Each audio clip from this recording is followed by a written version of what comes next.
Welcome to Midnight Rain Tales. The world sleeps, and the rain begins to whisper. In this quiet hour, stories drift through the night air, soft, chilling, unforgettable. Here, under the midnight sky, we share the tales the rain refuses to forget. Stay close and listen.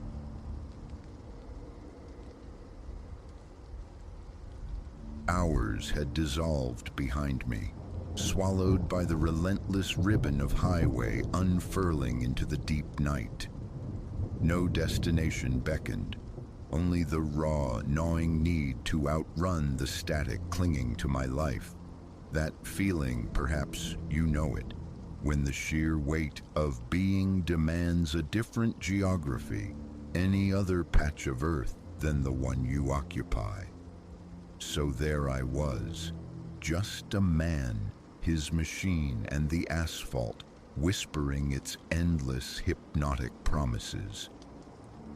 Midnight was painting the edges of the world when a light bloomed, solitary and stark, a diner, its name buzzing fitfully in neon script. It stood islanded in the vast emptiness, miles from anything resembling neighbor or town. Hunger, a sudden sharp companion, urged me forward.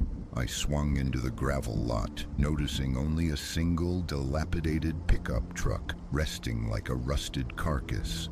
The entire establishment felt adrift in time, a relic surfaced from a forgotten decade. Yet such concerns were luxuries. Sustenance and a moment's respite were necessities. A faint chime announced my entrance into the quiet interior. Empty tables gleamed faintly under the low lights.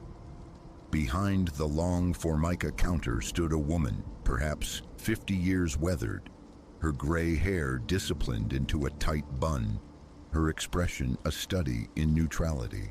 Her gaze barely registered my arrival as I slid onto a stool. "What'll it be?" The question emerged flat, devoid of inflection, almost automated. "Coffee," I managed, aiming for nonchalance. "And whatever's ready." She inclined her head fractionally, turning to the brewing machine. My eyes scanned the space, undeniably old, yet meticulously clean. The sort of place more suited to a sleepy village square than this desolate stretch of nowhere. She returned, placing a thick mug and a plate bearing a simple sandwich before me. It wasn't much, a humble offering against the night, but gratitude warmed me more than the coffee threatened to. I lifted the mug. The brew was acrid, punishingly strong, yet it served its purpose. As I ate, a prickling awareness surfaced, her attention. Not direct, never quite meeting my own glance, but a peripheral watchfulness. Each time I looked up, her focus would snap away, her hands busying themselves with wiping an already spotless counter, or adjusting unseen items. Subtle, yes, but the effect was a slow creeping disquiet. "Out late," she observed finally, her voice still level, her eyes contemplating the coffee urn. "Yes," I kept it clipped, unwilling to unfurl the reasons for my midnight pilgrimage.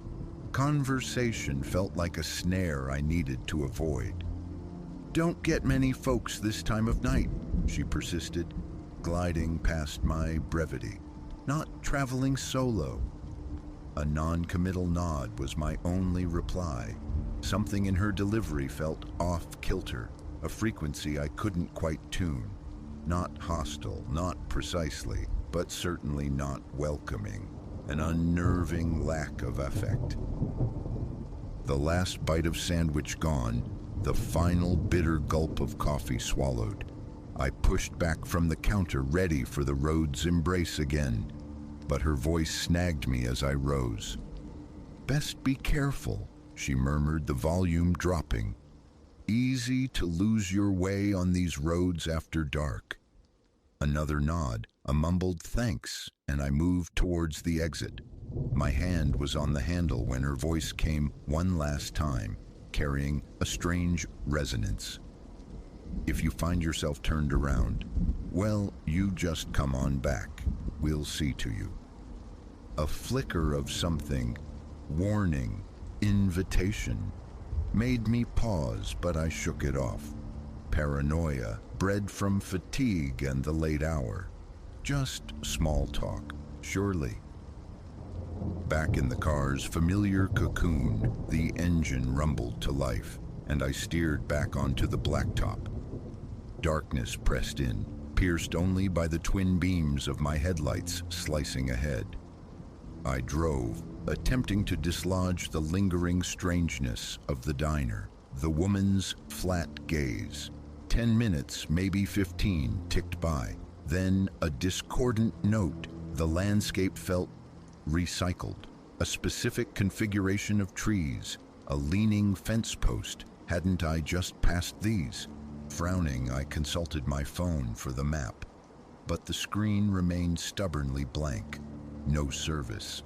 I pressed onward, attributing it to weariness, the mind's tricks in the monotonous dark. Yet, minutes later, the impossible solidified into view ahead. The diner, its hesitant neon pulsing against the night. The very same one. My grip constricted on the steering wheel. Ice traced a path down my spine, a straight trajectory, no turns taken. How could I be back? I coasted into the lot again, heart thudding against my ribs. It was identical. The flickering sign, the lonely pickup in its precise spot. Drawing a ragged breath, I fought down the rising tide of unease. A missed turn, obscured by the dark, a loop in the road I hadn't perceived. Fatigue was the culprit. It had to be. Exiting the car felt like stepping onto unsteady ground. I pushed through the diner door, the bell sounding its tinny, familiar welcome. And there she was, behind the counter, motionless, as if I'd only stepped out moments before. "Back so soon?" she inquired, her voice the same unwavering monotone, her face impassive. A strained smile felt brittle on my lips. Seems I took a wrong turn somewhere. She offered a slow nod, her eyes holding mine with that unnerving blank steadiness, saying nothing more, just watching. Defeated, feeling options dwindle to zero, I reclaimed my previous seat. There was nowhere else. "Coffee?" The offer hung in the air. "Please," I heard myself reply, striving for a calm I didn't possess. She poured, the dark liquid filling the mug. I raised it, hoping the jolt might clear the fog, but the taste was an exact echo, bitter, overly potent. Setting the cup down, a wave of nausea washed over me. My gaze drifted to the clock mounted on the far wall. Its hands were frozen, pointing to the identical time as my first visit. Cold perspiration beaded on my neck. "Everything all right?" Her voice sliced through the dawning horror. "Fine," I answered too quickly, forcing the smile again. "Just tired, I suppose." She nodded slowly, but her eyes held a flicker, something akin to pity perhaps, as if she possessed a knowledge I was only beginning to grasp. I drained the coffee, the act feeling more like a ritual than a refreshment. Standing abruptly, needing escape, I said, "Thanks again. Best be moving on?" She merely nodded, that unwavering neutral gaze following me. The bell jingled my departure as I pushed through the door, hurrying back to the car, refusing to look back. Engine on, wheels biting gravel, I pulled away, focusing fiercely on the road ahead, determined to break the pattern, to leave the phantom diner behind for good. 10 minutes dissolved into the darkness, and then inevitably, impossibly, it reappeared. A faint glow coalescing in the distance, resolving into the familiar, flickering neon script. The diner, waiting. My stomach clenched. A tremor started in my hands. This wasn't fatigue. This wasn't a wrong turn. This was fundamentally wrong. I pulled into the lot, the gravel crunching with sickening finality. The pickup hadn't moved. The sign pulsed its lonely rhythm.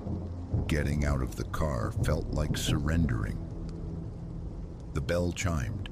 She stood there, waiting, watching. Back again? The question was rhetorical, delivered with the same flat intonation. I offered no reply this time, words failing me. I simply stared, the dread finally solidifying heavy and cold in my gut. No surprise registered on her features, no confusion, just acceptance, as if my return was preordained. "Coffee?" she asked, hand already moving towards the pot. "No." The word was a ragged whisper. How do I leave? How do I get out of here? Her gaze held mine for a long moment, searching, assessing. A faint sigh escaped her lips, tinged with something like weariness or perhaps disappointment. "Some folks get caught," she said, her voice softening almost imperceptibly. "Drive and drive. Always circle back right here. Maybe something they carry, something they're running from. Doesn't matter much. They always find their way back." The bottom dropped out of my stomach. "What are you saying?" "I haven't done anything. I'm just driving." She nodded, but a knowing sadness lingered in her eyes, dismissing my denial. "Sometimes," she countered softly, "it ain't about what you did do. Sometimes it's about what you didn't." A profound chill permeated me, ghosts of past choices, buried regrets, stirring in the deep recesses of my mind. I shook my head, a desperate negation, just a creepy roadside stop, a strange woman. It couldn't know. "I just want to leave," I pleaded, my voice trembling now. "Please, just tell me the way out." She studied my face, her expression unreadable as stone. Finally, another slow nod. "Get back in your car," she instructed. "Drive straight. Keep your eyes forward. Don't you turn around. Don't you look back. Maybe that'll be enough." I didn't linger. Turning sharply, I fled the diner, the bell's jingle chasing me out into the oppressive night. Inside the car, engine roaring, I took a shuddering breath and pulled onto the highway, hands clamped to the wheel, eyes locked on the vanishing point ahead. I drove. No glancing in the mirror, no allowing thought to take root. Just the road, the engine's drone, the desperate hope for release. 10 minutes passed, and there, shimmering in the distance, impossibly persistent, the diner's glow began to bloom once more, a patient beacon in the inescapable dark, waiting.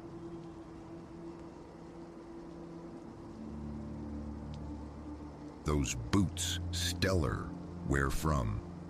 The voice sliced through the air, bright, buoyant, utterly mundane, interrupting the low murmur of our midterm anxieties. Eliza and I halted, mid-sentence, mid-stride. Perched on the slatted bench of the bus shelter sat a young man, beaming. Twilight hadn't yet swallowed the day.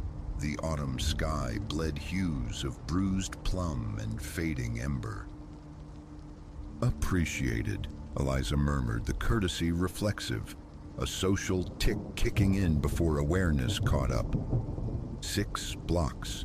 Just 6 familiar blocks stretched between the library's quiet hum and home's haven. The avenue breathed softly, not deserted. Headlights swept past. A leash tautened across the street where a dog investigated a hydrant. He unfolded from the bench, smile intact. Nothing remarkable marked him. Faded denim, a nondescript gray hoodie, perhaps a few orbits older than our own student years. Yet a dissonance vibrated beneath the surface, an awkward fluidity in his rise that sent a shiver tracing my spine. "Name's Silas," he offered, effortlessly syncing his pace with ours. "You two from the university?" Eliza's fingers found mine, a brief, urgent pressure telegraphing the static crackling in the air. "Wrong." The word echoed silently between us. His questions tumbled out, overbright. His steps mirrored ours with unnerving precision. Our silence drew his smile taut. "Hey now, no need for the cold shoulder," he cajoled, closing the small gap between us. "Just being sociable. You seem like good girls." The way the adjective landed felt like a stone dropped into my gut. Our pace quickened, heels clicking a frantic rhythm on the pavement. He matched it, a shadow clinging too close. "Destination," he pressed. "Friends," I managed, the lie tasting like ash, my pulse a frantic drum against my ribs. "Waiting for us." Futile. The mask of cordiality slipped, revealing something sharp and hungry beneath. His eyes glittered. "Think you're above a little chat?" His voice climbed, bouncing off the brick facades. "I'm a decent guy, should be grateful for the notice." He darted ahead, a sudden obstruction, forcing a halt. Eliza yanked my arm, propelling us diagonally across the asphalt.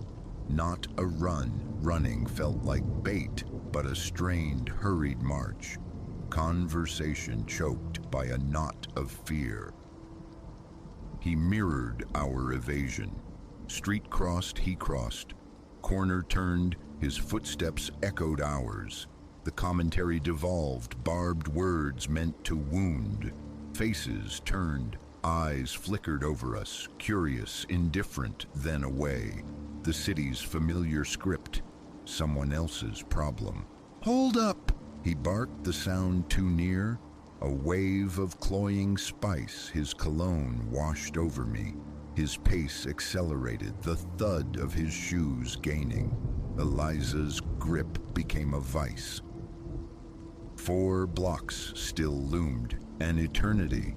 But there, ahead, Petrova's Provisions. Its familiar green awning, a beacon. Mrs. Petrova, a constant in our daily orbits. Through the broad window, her silhouette moved among the aisles.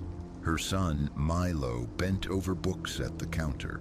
No words needed. A silent pact sealed. We veered sharply right, pushing through the glass door. An absurdly bright chime announced our arrival, a sound utterly alien to the terror gripping our throats. "Mrs. Petrova!" The name escaped me, thin and reedy. Her gaze swept over our flushed faces, the wildness in our eyes. Instant comprehension dawned. "Milo, the door, bolt it," she commanded, her voice a low, steady anchor as her hand reached for the landline. Outside, Silas hesitated, pacing the pavement like a caged animal, his certainty faltering. Mrs. Petrova murmured swift, urgent Bulgarian to Milo, who vanished into the back. He reappeared moments later, gripping the smooth wood of a baseball bat. Through the glass, Silas saw it. He froze, then retreated, casting one last look brimming with malice before melting into the twilight. "Officers en route," Mrs. Petrova assured us, drawing us close, an arm around each of our trembling shoulders. She settled us onto stools behind the high counter, pressed cool glasses of water into our hands. Milo stood sentinel by the locked door, bat held loosely, but ready. The arrival of uniforms brought a wave of sterile procedure, questions asked, answers given, the silent testimony of the security footage reviewed. Recognition flickered across an officer's face. Not his first performance, they murmured, each incident bolder than the last. This time, the tape and our words formed a net tight enough to hold him. That evening carved new pathways into our routines, though not solely paved with fear. Mrs. Petrova fortified her shop, new cameras, a discreet panic button beneath the counter, decals proclaiming it a sanctuary. A quiet solidarity spread. Nearby shops echoed her actions.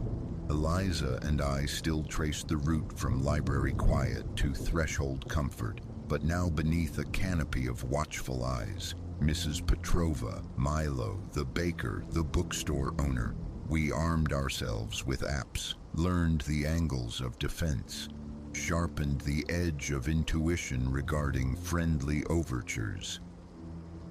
The precinct initiated workshops, dialogues on vigilance and intervention, stressing the power of presence, a simple call, an offered doorway.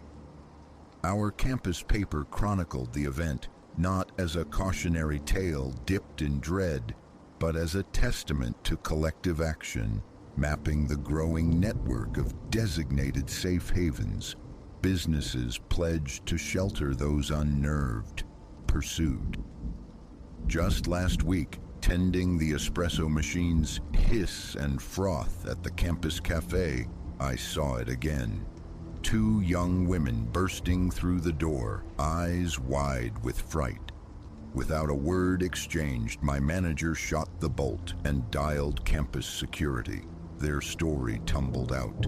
A man, relentless, invasive questions, anger simmering when rebuffed.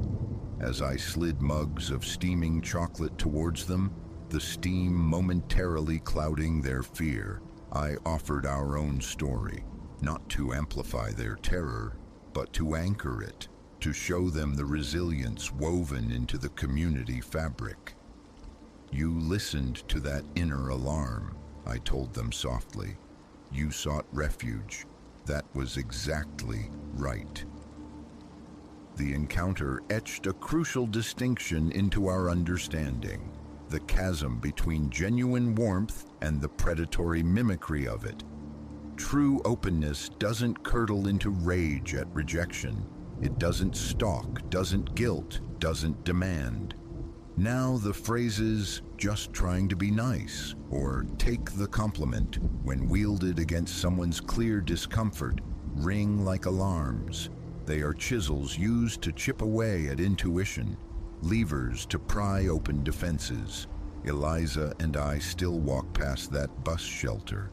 Sometimes the ghost of what if flickers. What if Petrova's provisions hadn't been there? What if the alarm bells had rung too late?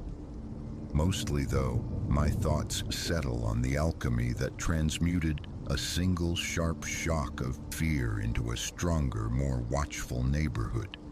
That is the narrative that endures, not the shadow of harassment, but the light of solidarity, the transformation of hollow claims of friendliness into tangible acts of respect, the collective forging of spaces where safety is more than a concept.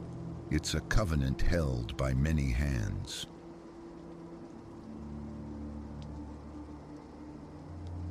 The silence inhabiting this skeletal house possesses a resonance my own breathing cannot match. Even here, awake again in the attic's aqueous gloom, my mouth feels parchment dry, the fine hairs along my forearms bristling as if kissed by static. A small torch, clamped tight between my teeth, casts a jittery beam, while my arms burrow elbow-deep into a crate's detritus, brittle newspapers, rusted nails. Air thick with the ghosts of decaying timber and mold invades my lungs. Mere days have passed since I fled the cacophony of the highway-adjacent apartment, yet this refuge already presses against my sanity, a low, thrumming insistence that arrival was profound error. The estate agent, when first I viewed this place, had deflected inquiries with practiced ease. Ancient. Undeniably. The prior occupant? Vanished, or perhaps deceased. Her explanation remained deliberately opaque, but the affordability was a siren song, and escape felt paramount. My intuition screamed warnings at the sight of the stairwell's peeling skin of wallpaper, the dining room's chandelier hanging askew like a broken jaw. A hollowness permeated the structure, the echo chamber of a life abruptly evacuated. Now I stand sentinel in the attic, my gaze snagging involuntarily on a ragged shroud draped over an indeterminate form lurking in the corner. Earlier, preoccupied with assembling a makeshift bed below, unpacking the barest necessities, I'd registered the tall, human-scaled object beneath its pallid veil. A painting, perhaps, or a cheval glass. I'd left it undisturbed. Tonight, however, slumber was fractured by a delicate creak originating directly overhead. Ascending the narrow attic stairs, pulse hammering a frantic rhythm against my ribs, I sought mundane culprits, a loose sash, timbers groaning under their own weight. Yet crossing the threshold felt like wading into denser atmosphere, a space that inhaled and exhaled around me. My torchlight skittered across rafters and forgotten furniture.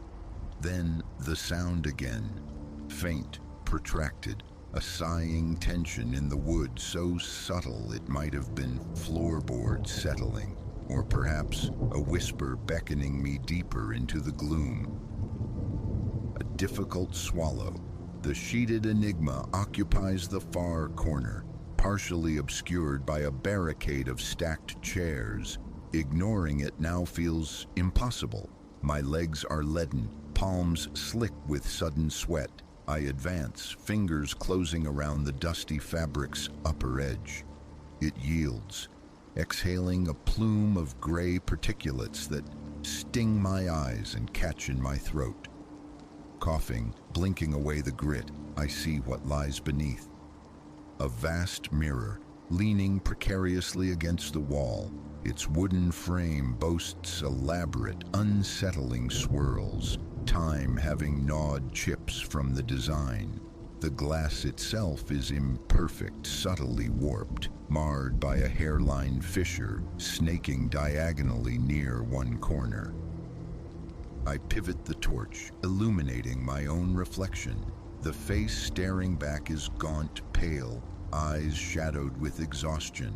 But behind my image, superimposed upon the attic's dusty void, lurks something else, an ill-defined shape. Closer inspection, a smudge, a tarnish upon the silvering. No, it resolves indistinctly into a figure standing just behind my reflected shoulder, crowned with what seems a low-brimmed hat.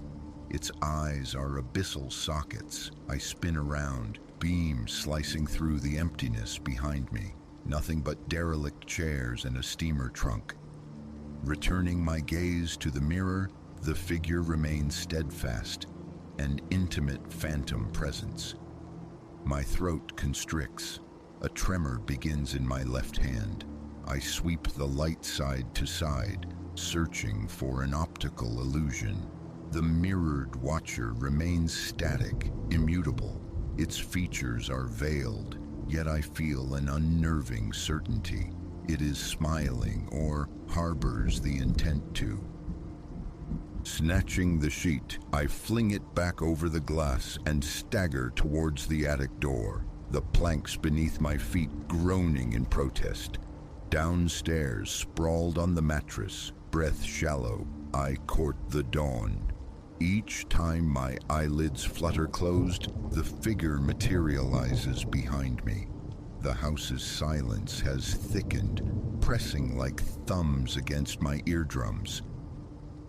Daylight brings fragile rationality, the attic's dimness, the mirror's age and warps. perhaps merely my own silhouette, distorted and misconstrued. Around noon, I compelled myself back up the narrow stairs. The air hung heavy, stagnant, pulling the sheet away again, half braced for the immediate reappearance of the shape I found only myself.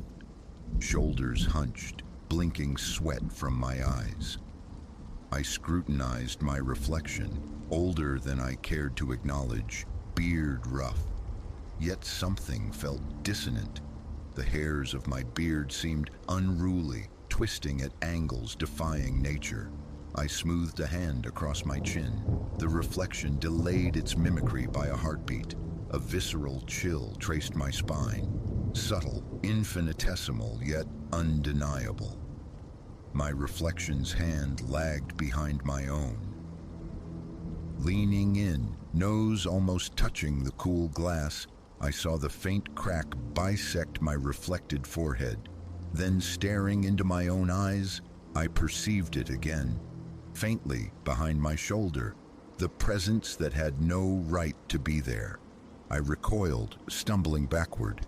The sheet went back up. For a frantic moment, disposal seemed the only recourse. But how? The object was immense, cumbersome. Drag it to the curb? The thought alone provoked hesitation, a primal reluctance.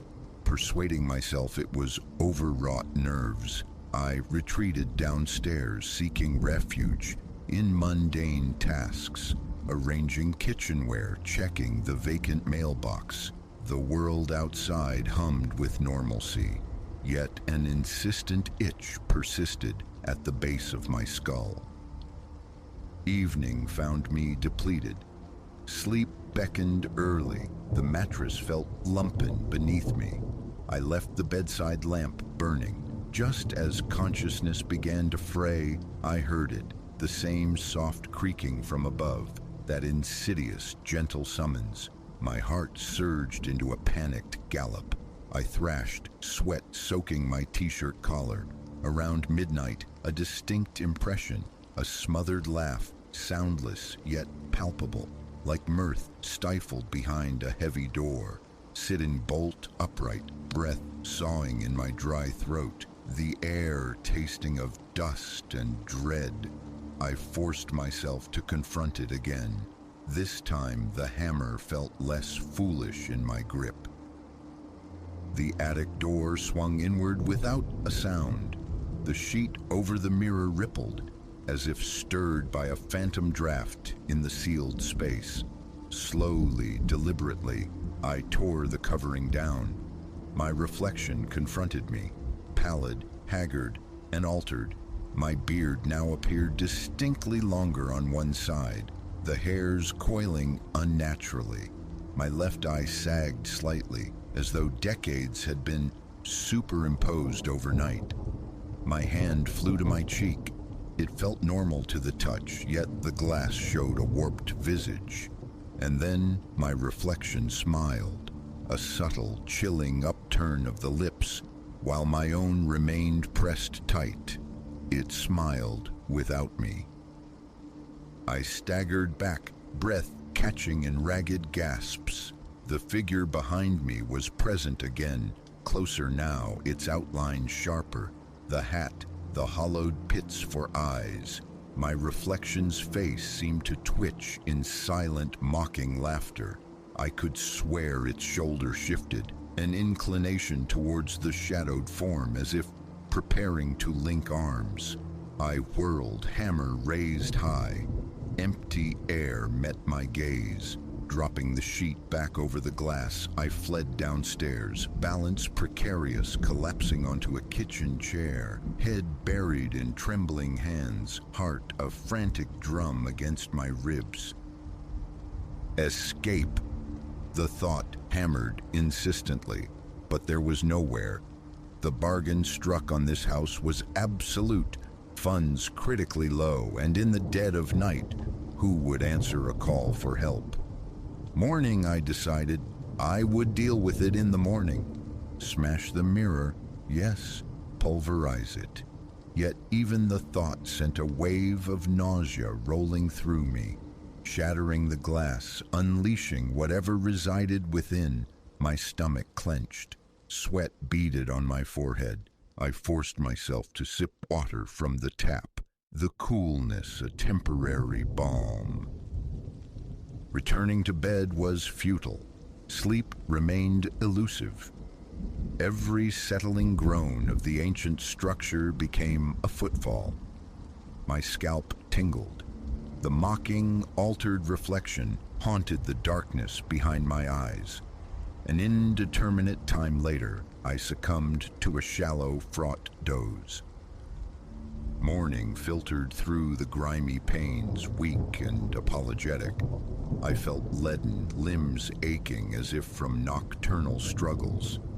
In the bathroom, the small, mundane mirror over the sink offered reassurance. My face looked merely tired, the beard symmetrical. Lifting a hand to my cheek, I managed a shaky laugh. Perhaps it had all been delusion. Purpose hardened within me. Returning to the attic, I carried a thick, heavy blanket. Wrap it, haul it downstairs, stow it in the garage, out of sight, out of mind. Perhaps discard it later. Sunlight shafted through the swirling dust motes, illuminating the attic's silent clutter. I peeled the sheet away with deliberate care. My heart seized. My reflection stared back. The figure wasn't immediately apparent, but my reflection's eyes seemed hollowed, the flesh around them sunken as if consumed from within. My beard, smooth to my own touch, appeared patchy and disturbed in the glass. My reflection tilted its head fractionally, lagging that crucial half-second behind my own movement. My stomach churned. Sweat bloomed on my palms, prickling the nape of my neck. Reaching out, I pressed fingertips against the mirror's surface. Cold. A biting cold that stung. For one terrifying instant, I felt pressure pushing back from the other side. My reflection's mouth stretched into a silent rictus of laughter. I snatched my hand away as if burned. The floorboards protested with a louder creak than before, and I sensed, rather than saw, movement just behind me. I didn't dare turn. Locked onto the mirror's surface, I watched the hat, the deep-set eyes solidify at the edge of the frame. Closer. My reflected self was trapped between me and it, or perhaps I was trapped between them. My heart pounded against my ribs, smashing it now. What if that thing simply stepped through the shards? Fleeing, would I ever truly escape its gaze? Action was imperative. My hand trembled violently as I grasped the heavy blanket, breath coming in short, sharp bursts. The figure loomed inches away in the reflection, hovering behind my distorted features. I could almost feel its glacial breath on my neck. Lunging forward, I threw the blanket over the mirror. The instant the glass was obscured, the attic plunged into profound silence. No creaks, no whispers. I wrestled the mirror away from the wall, sending a cascade of chairs tumbling. Dust choked my lungs. It was heavier than anticipated, and as I tilted it forward, a faint, dry scraping sound emanated from beneath the blanket, like fingernails dragged across glass. I nearly dropped it, shaking uncontrollably, vision blurring with sweat. Step by agonizing step, I manhandled it down the narrow attic stairs, each tread groaning ominously under the combined weight. Reaching the ground floor hallway felt like surfacing from deep water. Relief washed over me, potent but fleeting. I leaned the blanket-shrouded mirror against the wall near the garage door. My heart still hammered, but distance felt like a small victory. The dump, perhaps, tomorrow. Yet the thought of uncovering it again, of confronting my twisted visage and the thing behind it, filled me with paralyzing dread. Night seeped into the house. I consumed cold soup from a can, oblivious to the taste. The silence felt weighted, expectant. Before retreating to bed, I skirted the hallway, giving the shrouded mirror a wide berth. Later, I woke abruptly in the pitch darkness, roused by that silent laughter, inaudible yet vibrating deep within my bones. My hands shook beyond control. Pushing the bedroom door open a mere crack, I peered into the dim hallway. Streetlight cast long shadows, outlining the mirror beneath its blanket. It seemed taller now, leaning slightly forward as if listening intently. Nausea surged.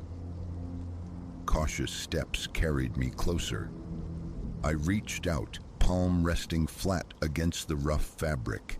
Beneath it, the surface radiated an unnatural cold. I felt something pressing outward, a subtle convex bulge against my hand. The crack in the glass, I recalled its precise location. Had it widened? Trembling, I lifted the blanket's edge by the barest inch. In the sliver of darkness revealed, I saw my eye, my reflection's eye staring back. But it was wrong, offset, sliding partially out of alignment with my own face.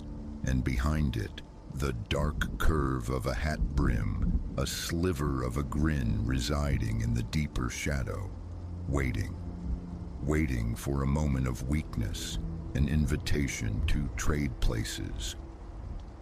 I let the cloth fall back into place. My breathing was a ragged counterpoint to the house's stillness. I couldn't destroy it, couldn't look at it, couldn't leave it. Blood pounded in my ears. Backing away, stumbling towards my room, I slammed the door shut and sank to the floor, sweat tracing cold paths down my spine. Safety was an illusion. My reflection's face, warped and silently laughing, resided just beyond the door. Even now, I imagined the faint gleam of glass seeping through the wood grain, its presence permeating the very walls. My skin crawled. I rubbed my cheeks compulsively, searching for any tangible sign of distortion. They felt normal, but when I flicked on the lamp and risked a glance into my small pocket mirror, I could swear my beard looked subtly uneven, one eye infinitesimally sunken. I snapped the mirror shut, heart hammering anew. The night stretched taut and endless. Sleep was unthinkable. Intermittently, the gentle creak echoed from the attic floor, still calling, or perhaps from behind the blanket in the hall. The sound of fingernails scraping softly, and somewhere just beyond the periphery of sight, my reflection waited, patient, hungry, poised to seize the first unguarded moment. Resistance felt finite.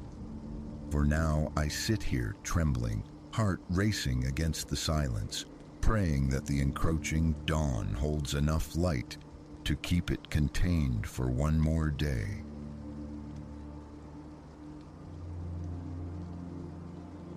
Before us, the skeletal silhouette of the old Ironhaven mill clawed at the bruised twilight sky, its shattered windows like vacant sockets observing our huddle. A tremor, unrelated to the evening chill, traced its icy path down my spine, a premonition clinging like damp cellar air.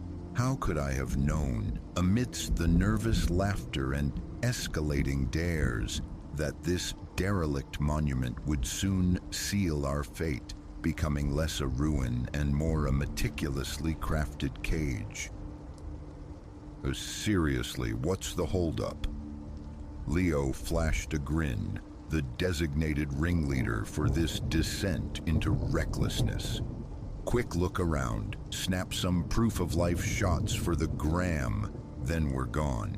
An hour, tops. What's the worst that could happen? Oh, that insidious whisper in my mind, the one pleading for retreat, was drowned out by the louder clamor of not wanting to be the weak link, the coward. Thus, armed with feeble torch beams and hearts thudding a frantic rhythm of thrill and terror, we breached the threshold into absolute darkness. Entering the mill was akin to crossing into a forgotten dimension. Filtered moonlight bled through the broken panes, sculpting long, distorted shadows from dormant machinery, and refuse scattered across the concrete expanse. The air hung thick, heavy with the ghosts of industry, dust, rust, and the cloying sweetness of decay. Each footstep reverberated, a lonely percussion amplified in the cavernous silence, creating the unsettling illusion of unseen companions. "God, this place gives me the creeps," Maya breathed, her voice a fragile thread in the oppressive quiet. I could only nod, my gaze flitting nervously, anticipating movement from the dense pockets of blackness. We pressed deeper, our flashlight beams slicing the gloom.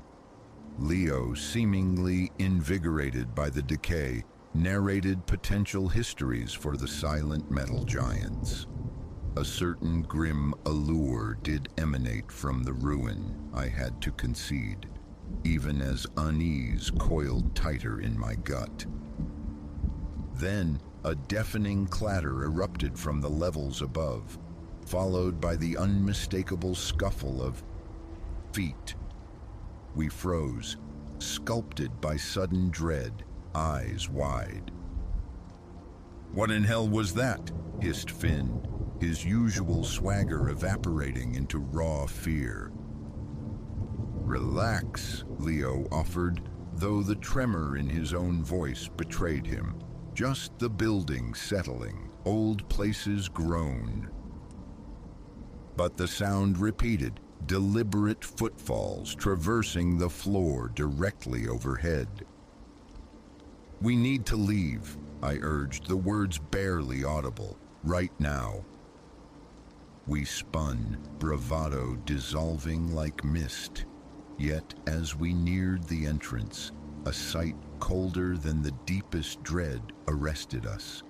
The heavy door we'd entered was now shut fast, secured by a thick chain looped from the outside. No, this isn't right," Maya stammered, yanking futilely at the unyielding metal. Leo swept his light around. "Another way out. There must be. Keep moving." Pushed onward by necessity, we ventured deeper into the mill's labyrinthine heart. Every shadow pulsed with imagined menace. Every distant groan of stressed metal sent jolts through us. The footsteps above ceased, replaced by a silence that felt heavier, more watchful. Rounding a rusted pillar, Finn's light snagged on stark lettering smeared across the grimy brickwork. In a substance unnervingly like dried blood, it proclaimed, "Welcome to your nightmare." "Okay, seriously, who's doing this?" Chloe cried, her voice tight with rising panic. "This isn't funny." Yet the palpable dread suffusing the air, thick as the dust, confirmed this was no prank. We pushed on, a frantic search for egress, but the decaying landscape repeated itself. Identical machinery, identical crumbling walls, and the sounds began. Faint scratchings from within the walls, sporadic thuds from above, and most chillingly, whispers skittering at the very edge of perception. "Did you hear that?" Maya whispered, her eyes enormous. We all had. The murmuring intensified, coalescing into a sinister susurrus without discernible words, emanating from everywhere and nowhere at once. Abruptly, Leo's flashlight sputtered, winked out. then fins. In a cascade of failures, our lights died, plunging us into a disorienting gloom, pierced only by the ghostly lunar glow. And in that ethereal blue light, we saw them. Dozens of pairs of eyes, luminous pinpricks in the darkness encircling us, closing in. We ran. Raw, primal terror lent wings to our feet. We fled, a blind scramble through the Stygian dark, stumbling over unseen obstacles, caroming off cold metal, propelled only by the instinct to escape. The eyes pursued, accompanied now by the shuffling, multiplying sound of feet, many feet gaining on us. We burst into a vast, open chamber, likely the mill's main production floor. Across its expanse, a door hung tantalizingly ajar, revealing a sliver of the star-dusted night beyond. "There!" I yelled hoarsely. "Go!" Hope surged, fueling a final desperate sprint. We were almost there, hands outstretched, when the door slammed shut with the force of a gunshot, the sound echoing like doom. We hammered against the unyielding surface, shouting, pleading, while the sounds of pursuit drew inexorably closer. "What do we do?" Chloe sobbed, collapsing against the door. My eyes darted wildly, seeking any advantage, any weapon. Then I saw it, a small ventilation grill high on the wall. "Up there," I pointed. "Maybe we can fit." Leo hoisted me up. With straining fingers, I wrenched the cover free. The opening was suffocatingly small, but it was the only chance. "Maya, you first," I urged, she being the slightest. "Chloe, then Finn. We're right behind you." One after another, we pushed and pulled each other into the claustrophobic shaft. As Leo, the last, scrambled in, I heard the distinct sounds of our pursuers flooding the room below. We crawled, choking on decades of dust, navigating the tight metallic passage by feel, praying it led outwards. Minutes stretched into an eternity before a faint luminescence appeared ahead. Another grill. Shoving against it, I felt it yield with blessed ease. We tumbled out, gasping, onto a narrow metal catwalk, suspended high above the factory floor. 20 feet away hung a fire escape, descending into the freedom of the night. "We did it," Finn managed, a ragged grin splitting his grime-caked face. The relief was instantly shattered by laughter, cold, sharp, and utterly devoid of humor, echoing from the cavernous space around us. Then, stepping from the deepest shadows onto the catwalk, a figure materialized. It was impossibly tall, its limbs possessing an unnatural length, joints bending at angles that defied anatomy. Shadows clung to its face, yet its attention felt like a physical weight upon us. "Did you truly believe escape was so simple?" The voice scraped like rusted metal grating against nerve endings. "The game is only commencing." With a languid gesture of one elongated arm, the fire escape twisted and tore away from the wall, plummeting into the darkness below, severing our hope. Stranded, we instinctively drew together, paralyzed, as more shapes detached themselves from the gloom, surrounding us on the narrow platform. Their eyes, those same luminous pinpricks, gleamed with a chilling, predatory delight. What do you want?" The question tore itself from my throat.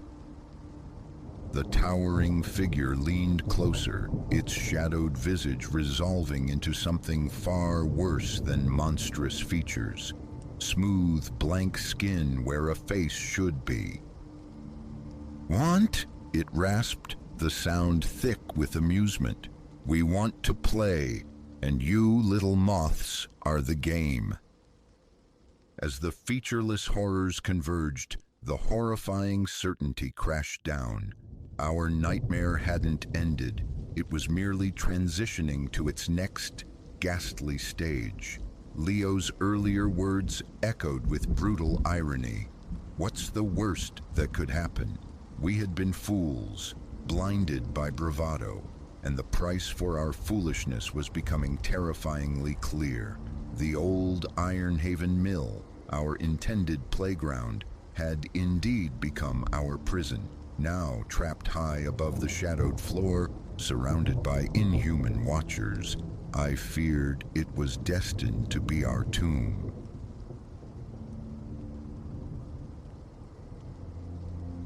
Possession occurred roughly 7 days ago. A modest dwelling on a lane drowsing under mature trees, unremarkable save for its sudden occupancy by me.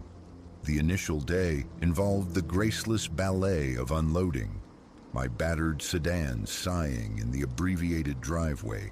Cardboard sarcophagi wrestled indoors. A glance surveyed the patchy lawn, the adjacent mirror images of neighboring yards. Orderly, meticulously mundane, houses cast from an identical, unassuming mold. Nothing snagged the eye except perhaps the residence flanking my left. Its shutters were drawn tight, like eyelids resisting the sun, the grass before it venturing towards unruliness. A minor deviation, I reasoned. Lawn care wasn't a universal religion. It failed to stir any real concern. That inaugural night, sleep remained elusive. The nervous energy of relocation, a current thrumming beneath my skin. Around the cusp of midnight, a peculiar sound seeped through the shared wall. Not the scuffling of nocturnal creatures, nor the wind's complaint. This was human grief, muffled yet unmistakable, the cadence of weeping punctuated by pauses as if the sorrower wrestled for control. I rose, compelled towards the window overlooking the shuttered house. Darkness held dominion there. No lamps glowed, no vehicles stood sentinel. Nothing stirred in the visible spectrum. Cracking the window open a fraction, I strained to listen. The desolate sound persisted, a thin thread of misery weaving through the quiet for perhaps 10 minutes before abruptly severing. Morning found me rapping on the door across the street. A man materialized, 50s etched onto a face that offered little, clad in the uniform of suburban anonymity, gray t-shirt, denim, short hair, expression flat as packed earth. "Morning," I began, extending a hand that wasn't taken. "Just moved in next door, Elias." A nod towards the house with the sealed shutters.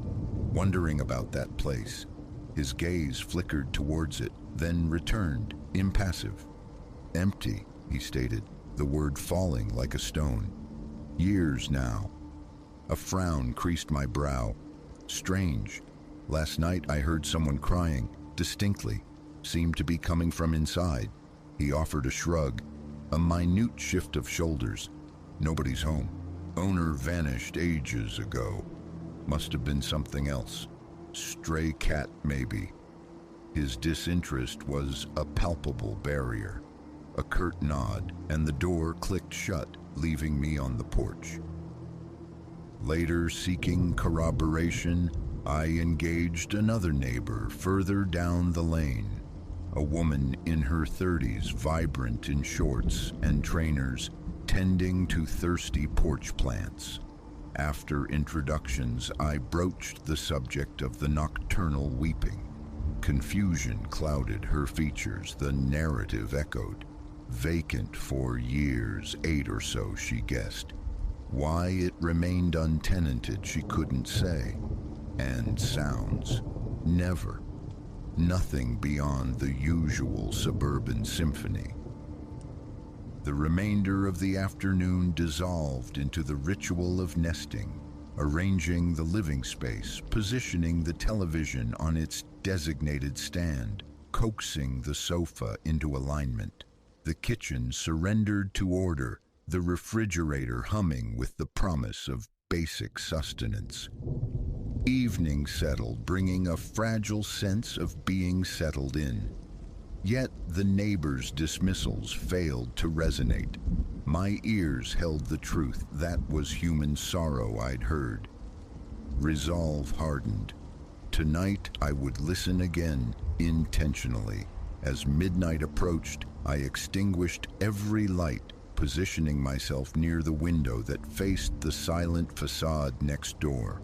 Around 12:30, the sound returned, a low murmur of grief that swelled, never loud, but undeniably present, undeniably within those walls. Too rhythmic, too intrinsically human for any animal. I pressed my ear to the cool plaster, imagining I could feel the vibrations of despair. The air conditioner's hum was silence to grant the weeping soul dominion over the quiet. It persisted, a measured flow of sadness for its customary 10 minutes, then ceased, leaving a vacuum. A knot tightened in my gut. This felt profoundly wrong. The urge to contact authorities surfaced, then submerged under the weight of absurdity. Crying heard from a derelict house at midnight, scant evidence for official intervention. Still the not knowing gnawed. Tomorrow, I decided, tomorrow I would inspect the property myself. The following day dawned warm. Around noon, I ambled over. The lawn, a miniature wilderness of tall grass and defiant weeds. Porch steps layered with dust. The front door, paint flaking like sunburnt skin, guarded by a desiccated welcome mat cracked with age. Peering through the front window proved futile. The shutters formed an impenetrable shield. Circling the perimeter revealed more sealed windows. Everything buttoned up tight. The front doorknob turned uselessly in my hand. Locked. An attempt to spy through the mail slot met an internal obstruction. Silence reigned. No whisper of movement. A single tentative knock echoed unanswered. Feeling conspicuous, an intruder on deserted ground, I retreated to my own domain. Around 3, another attempt at neighborhood intel. The older couple residing to my right were occupied with automotive hygiene in their driveway. Introductions made, the question posed once more. The man straightened, wiping his hands on a rag, and delivered the familiar refrain. Empty since before their arrival 5 years prior. Belonged to some fellow who departed one day and simply never returned. Locked up tight, ignored by all. Had they ever detected anything unusual? He exchanged a glance with his wife before shaking his head, his expression a mixture of placidity and mild bewilderment. Quiet as a tomb, he offered. Never heard a peep. His wife murmured agreement. Back inside, I sought distraction in the television's flickering light, attempting to banish the unease. But the mystery clung, a burr beneath the saddle of my thoughts. That night, vigilance resumed. I sat by the window, armed with a notepad and my phone, poised to capture auditory proof. Precisely at 12:20, it commenced. The weeping soft yet crystalline in the stillness. I initiated the recording. Rising, I scanned the exterior darkness through the window. Nothing.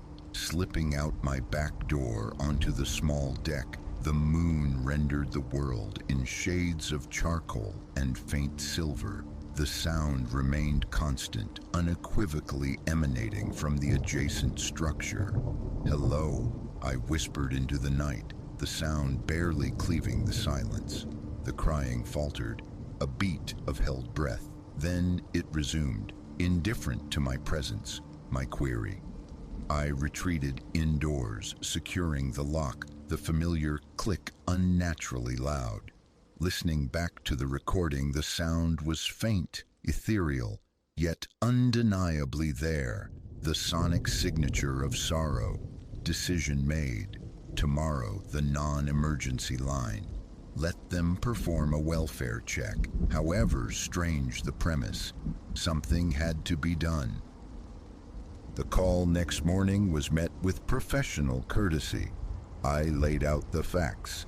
Nightly weeping, specific time, supposedly vacant house. An officer would be dispatched later, the voice promised. Gratitude expressed. The connection ended. Evening brought a patrol car rolling to a stop around 6. A uniformed officer emerged, listened patiently to my account, scribbled notes. He approached the neighboring house, tested the doors, the windows, knocked firmly. Silence answered. A flashlight beam probed a minuscule gap in the shutters. Returning, he offered a practiced assessment. Looks empty, sir. Secured tight. Can't see anyone inside. He suggested ambient wildlife, perhaps raccoons. If you hear it again, give us another call. Polite, procedural, and utterly unconvincing. My certainty remained unshaken. Animals do not weep with such desolate regularity. Why always the same hour? Why the 10-minute duration? A new strategy formed. Tonight, proximity was key. Into the backyard, closer to the boundary fence separating my nascent lawn from the neglected territory next door. Perhaps movement, a flicker of illicit light. Midnight arrived, cloaked in self-imposed darkness. Dressed in dark clothing, I slipped outside, soundless across the damp grass, halting at the chain-link barrier. The neighbor's grass stood taller here, obscuring the foundation, revealing only a dilapidated wooden shed hunched in a far corner. No illumination from within the house. And then, punctual as ever, the weeping began, sharper now, closer, indisputably originating from within, penetrating the sealed windows. My pulse hammered against my ribs. Beads of sweat prickled my forehead. Motionless, I absorbed the sound. Feminine, it seemed. Broken sobs, punctuated by shuddering inhalations. No words, just the raw vocalization of pain. The urge to call out again lodged in my constricted throat. I remained a statue of unwilling witness. 10 minutes ticked by with agonizing slowness. Then silence slammed down. Back inside, lock bolted. I splashed cold water on my face, noting the tremor in my hands. The thought of forced entry surfaced, unwelcome but persistent.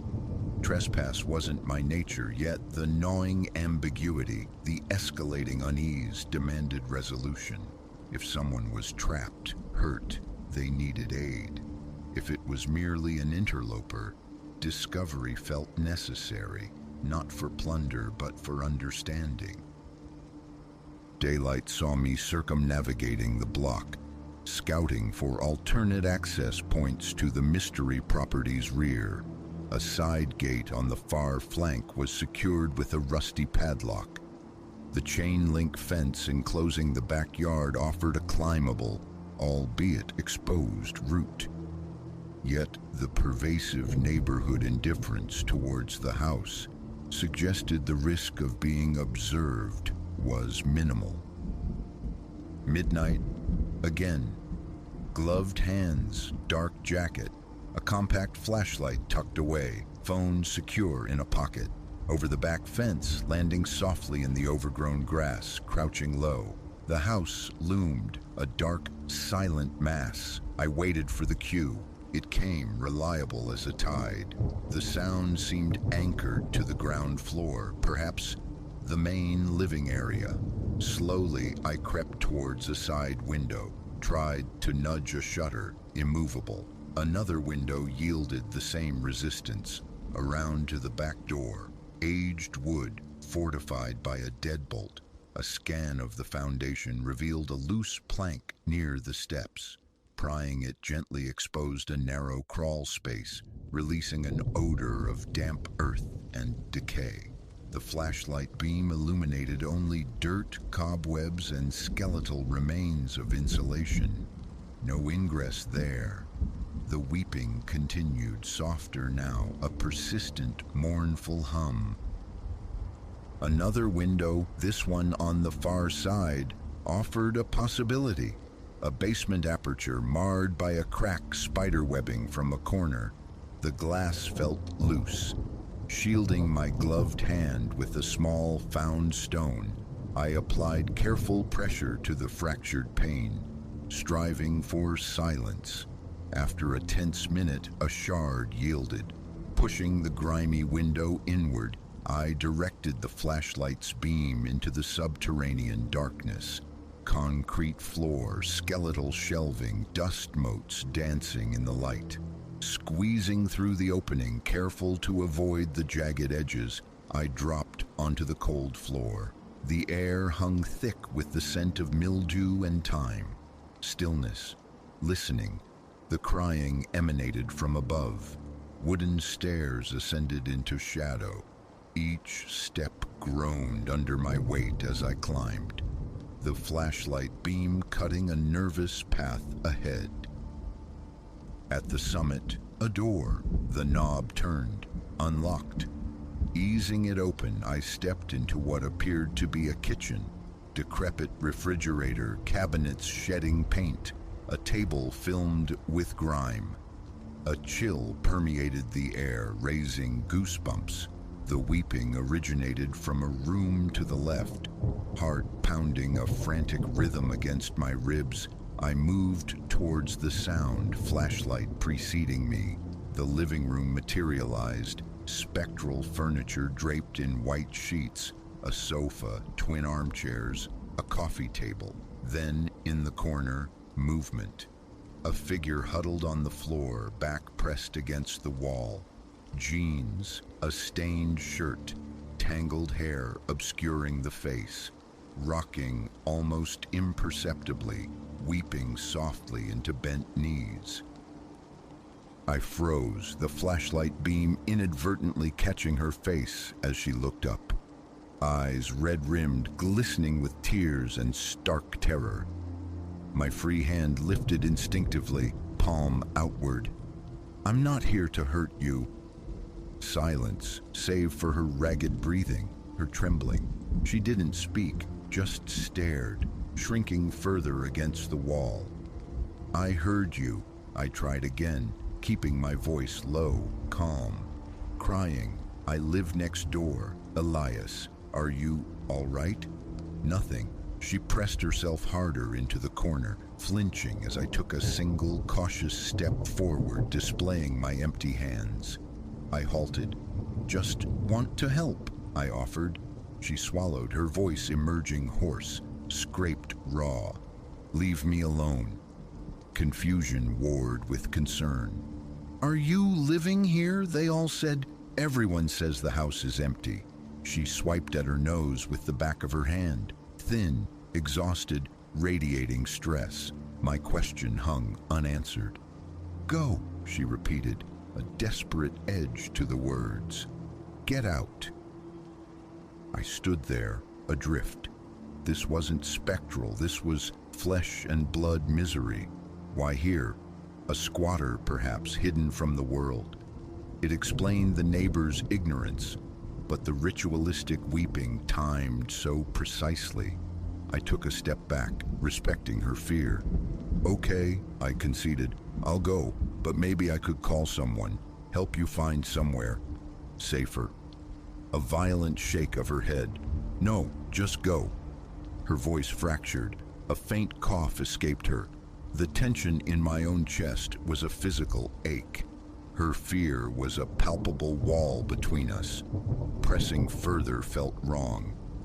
Turning, I retreated through the desolate kitchen, located the basement door, and reversed my entry, squeezing back through the narrow window into the night air.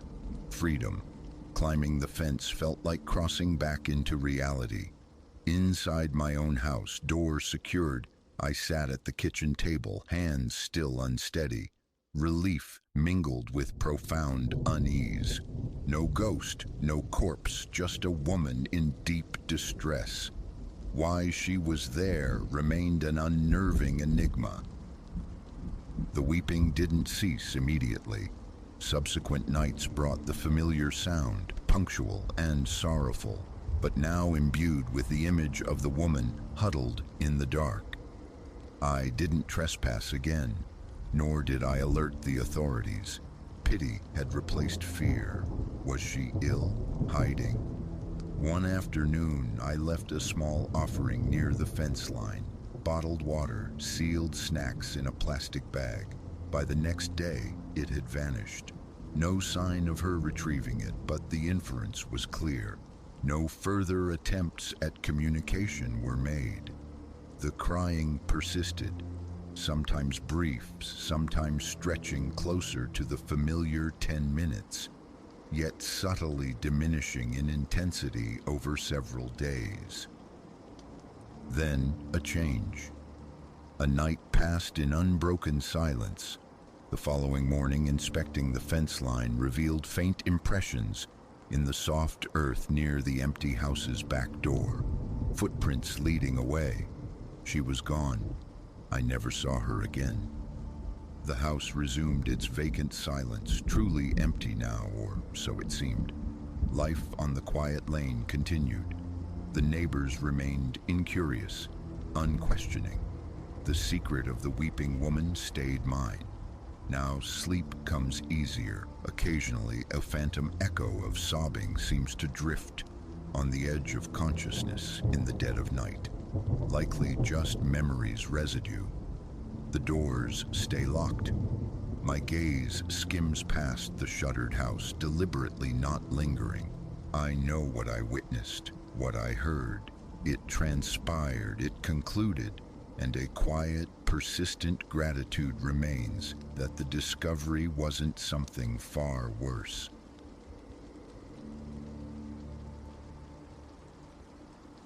The dissonance began that first evening, settling into the unfamiliar bones of the house.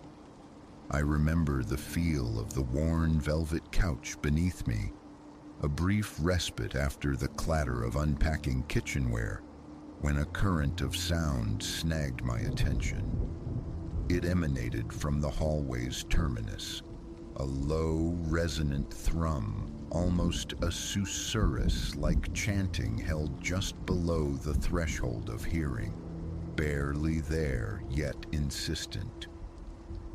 I froze, straining to isolate it.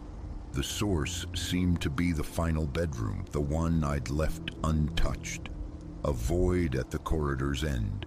Its door gaped open onto darkness. The room itself, a simple enclosure of bare plaster and naked window glass, offered no logical origin for any sound. Compelled, I rose. My footsteps were tentative on the unfamiliar floorboards as I moved down the hall. The instant my shadow fell across the threshold, the vibration ceased. Utter stillness descended. Inside, nothing stirred. My eyes swept the corners, traced the ceiling's edge, lingered on the polished wood grain beneath my feet. Beyond the window pane, the neighbor's fence stood stark against the dim glow of distant streetlights. The only sound now was the mundane hum of the refrigerator, a world away in the kitchen behind me.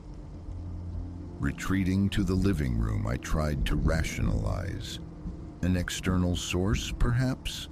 A neighbor's radio bleeding through the night air, voices drifting from the pavement? I sank back into the couch, willing the anomaly away. Yet scarcely 10 minutes had elapsed before the sound returned. That same intimate murmur, the texture of a human voice humming a repetitive, clandestine tune, as if guarding a secret. I stood again, this time with deliberate stealth.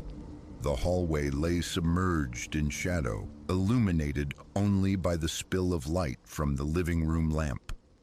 My socked feet whispered across the floor, each step measured.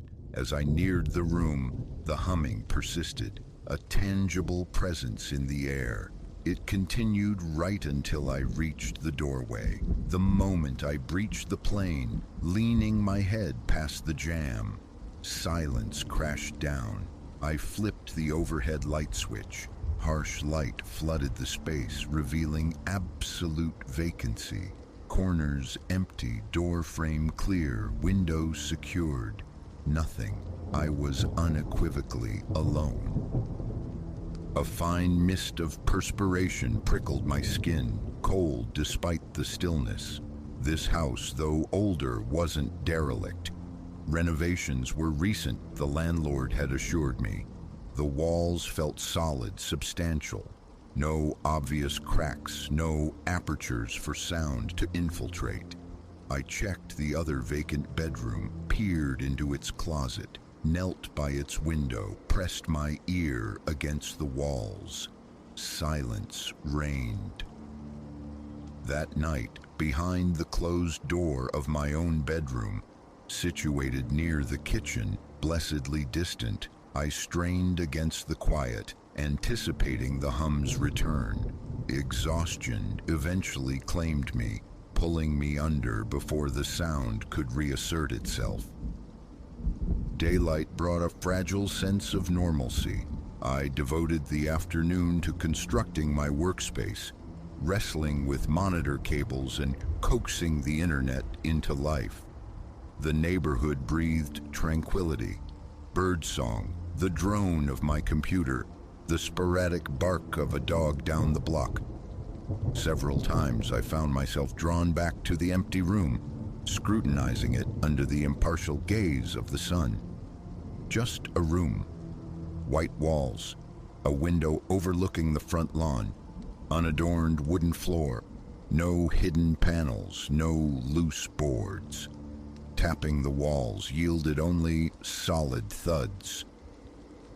Evening fell, and after a solitary meal, I returned to the living room, deliberately leaving the door to the problematic bedroom ajar. I sat in the deepening twilight, the television dark, listening. An hour crawled by before it manifested, that low, unwavering drone, unmistakably vocal, spooling out from the end of the hall. A chill traced my spine, my pulse quickened. Slowly, deliberately, I rose. This time I didn't advance directly. I employed feather-light steps, hugging the opposite wall, trying to remain an unnoticed presence. The humming continued, undeterred. I reached the doorway, the sound clearer now, a definite human intonation, calm and low-pitched. I risked peering around the frame without crossing the threshold. Empty. The window shut tight. The floor bare. Then one tentative step forward, my foot landing just inside the room. Instantly, it vanished. The hairs on my arms lifted. Again, I searched behind the door, scanned the ceiling, even unlatched the window and leaned out, searching the quiet street below.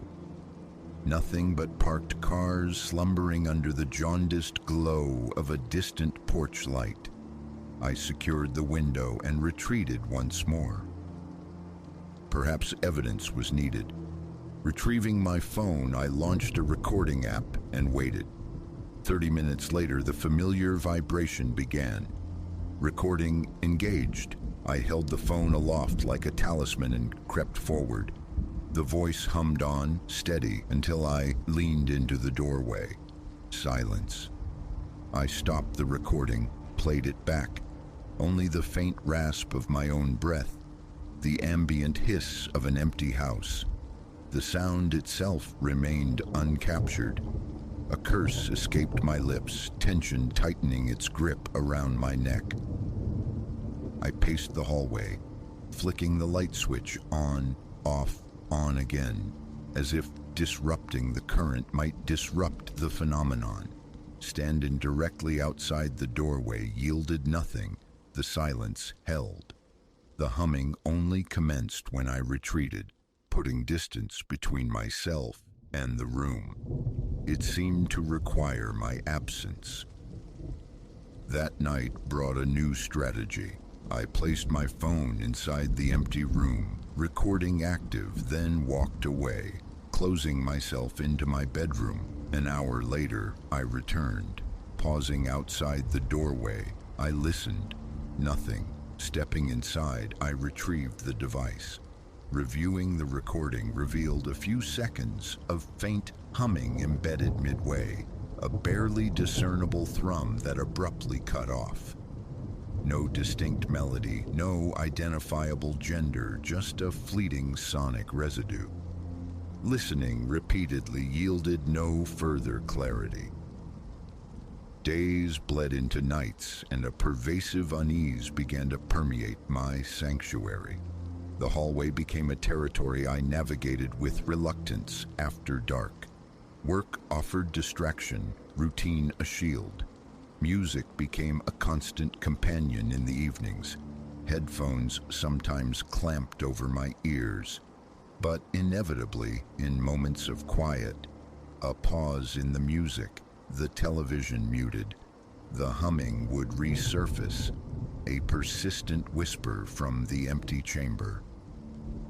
I tried rapping sharply on the hallway wall while it was happening. Instant silence. I tried calling out, "Is anyone there?" Only emptiness answered. The attic yielded nothing but insulation and dust. The crawl space beneath the house held only pipes and cobwebs. A stepladder allowed close inspection of the bedroom ceiling. No vents, no hidden speakers, simple wiring. The window frame proved solid, the closet shallow and unremarkable. Sleep became a fragile state, often requiring the television's drone as a bulwark against the quiet. Some nights, curiosity would win. I'd lower the volume, listening. It was always there eventually. Never louder, never shifting in pitch or tempo, just that steady, low hum, invariably extinguished the moment I attempted to enter its domain. One evening, I deployed an old baby monitor set, unearthed from a forgotten box. Placing the transmitter inside the empty room, I took the receiver to the living room. Static hissed, then, after a patient wait, the humming emerged, clearer now through the electronic link, like a brief, repeating sequence of notes. Heart hammering, I rushed down the hall, receiver clutched tight. The sound died through the speaker, well before I reached the threshold. The transmitter sat undisturbed. Anxiety began to gnaw. My appetite waned. Fatigue became a constant companion threaded with nervousness. The thought of informing the landlord surfaced only to be dismissed. How to explain a phantom hum that conveniently disappeared upon investigation? Inviting a friend felt mortifying, a confession of perceived instability, and I balked at drawing anyone else into this unsettling peculiarity. Driven by a mix of desperation and defiance, I resolved to spend a night within the room itself. I laid a sleeping bag on the bare floor, switched off all lights, and lay in the profound darkness, waiting. The house settled into deep quiet. Hours drifted. Just as drowsiness began to blur the edges of consciousness, I heard it, faint now, seemingly distant, as if originating elsewhere in the house, yet unmistakably the same sound. I sat bolt upright, immediate silence. I remained there, listening intently, my skin damp, the faint scent of old wood and dust filling my nostrils. The air felt unnaturally cold. I waited for hours more, but the humming did not return as long as I occupied the space. The following day left me drained, a residue of frustration and anger clinging to me. I stood in the empty room and spoke aloud, addressing the unseen, voicing my desire for peace, for an end to the disturbance. My words echoed unanswered in the vacant air. It remained just a room, stark and silent under the daylight. 2 weeks in, the strain became unbearable. A borrowed handheld tape recorder, an older analog device, became my next tool. I positioned it in the hallway just outside the room, set it to record continuously, and retreated to the living room's dim light, the television off. The humming began, audible from my seat. I let it establish itself for several minutes, then crept forward, slowly advancing the recorder. As I neared the door, it ceased. The tape, when reviewed, held only a few faint seconds of the sound before dissolving into silence. I experimented further, standing outside in the cool night air, trying to catch the sound through the room's open window. Nothing. Using the baby monitor receiver outdoors while the transmitter remained inside the open-windowed room yielded only silence. The phenomenon was strictly internal, triggered by my presence elsewhere in the house, annihilated by proximity. A sense of entrapment settled over me. Moving again with the associated costs and upheaval felt unthinkable. Yet the evenings grew increasingly fraught. I began to avoid the living room after sunset, confining myself to my bedroom, cocooned in music. Still, morbid curiosity sometimes pulled me back. I tried approaching from the kitchen, moving low to the ground, minimizing my shadow. The hum persisted until the very instant my gaze swept into the room. Silence. The shock never lessened. Each encounter brought the same visceral response. The heavy thud of my heart, the clamminess of my palms, the shallow catch of my breath. Furnishing the room, reclaiming it, felt like a logical step, yet the prospect repelled me. The thought of arranging furniture, my back turned to the space where that sound might bloom and vanish, induced a wave of nausea. Earplugs became a nightly ritual, supplemented by the white noise of a fan. Some nights oblivion was possible. Others I'd succumb, stepping into the hallway, replaying the same futile scenario. Hum at a distance, silence upon approach. I never discovered its source. No hidden device, no spectral figure. My challenges, if someone is there, say something, were met with resonant silence, followed inevitably by the hum's return once I retreated. A flashlight beam stabbed into the darkness revealed nothing. Placing a chair against the far wall facing the door, a silent sentinel changed nothing. Ultimately, an uneasy truce was reached, not through understanding, but through adaptation. Quiet evenings in the living room became rare indulgences. Music played, or the television murmured. Sometimes I fled the house entirely after dark, driving aimlessly until the tension subsided, returning late to slip directly into my bedroom. Mornings always brought relief, the room reverting to its benign state. 4 walls, a window, sunlight on the floor, no stains, no marks, no lingering strangeness. To this day, the origin of the humming remains opaque. I never caught it, never cornered it. It remained meticulously elusive. falling silent whenever directly observed. It never intensified, never altered its low, steady pitch. It simply persisted, a quiet enigma at the end of the hall, retreating into silence the instant I drew near. I still reside here. The humming continues intermittently. I've ceased my attempts to dissect it. I maintain my distance, navigate around its presence, and live my life. There seems to be nothing else I can do.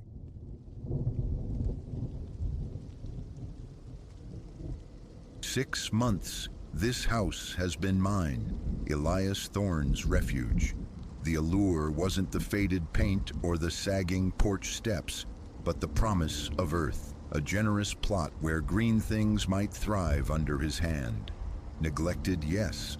The lawn a shaggy pelt, the rear fence skeletal, yet possessed of a certain rugged potential. An old well, stoppered with concrete decades prior, earned barely a mention from the estate agent, a footnote dismissed until landscaping beckoned a fortnight ago. Who could fathom that shifting one ponderous iron disc would uncork these sweat-slicked nights, this phantom weeping that echoes in the marrow of the walls? The memory remains sharp, crystalline. Thick work gloves muffled his hands. A simple gray shirt clung damply, heat pressed down, heavy with the scent of turned soil and decay. A shovel bit into the tangle of vines, suffocating the wellhead, revealing pitted iron, oxidized filigree, and a chain threaded through a stout ring. Rust bloomed like dried blood. The lid, far heavier than its appearance suggested, resisted his initial efforts. Only the leveraged insistence of a crowbar coaxed a groan from it, a grinding protest that raised the hairs along his arms. Minutes blurred into strenuous effort before the seal broke, sliding aside with a final screech. By then, sweat darkened his shirt to charcoal.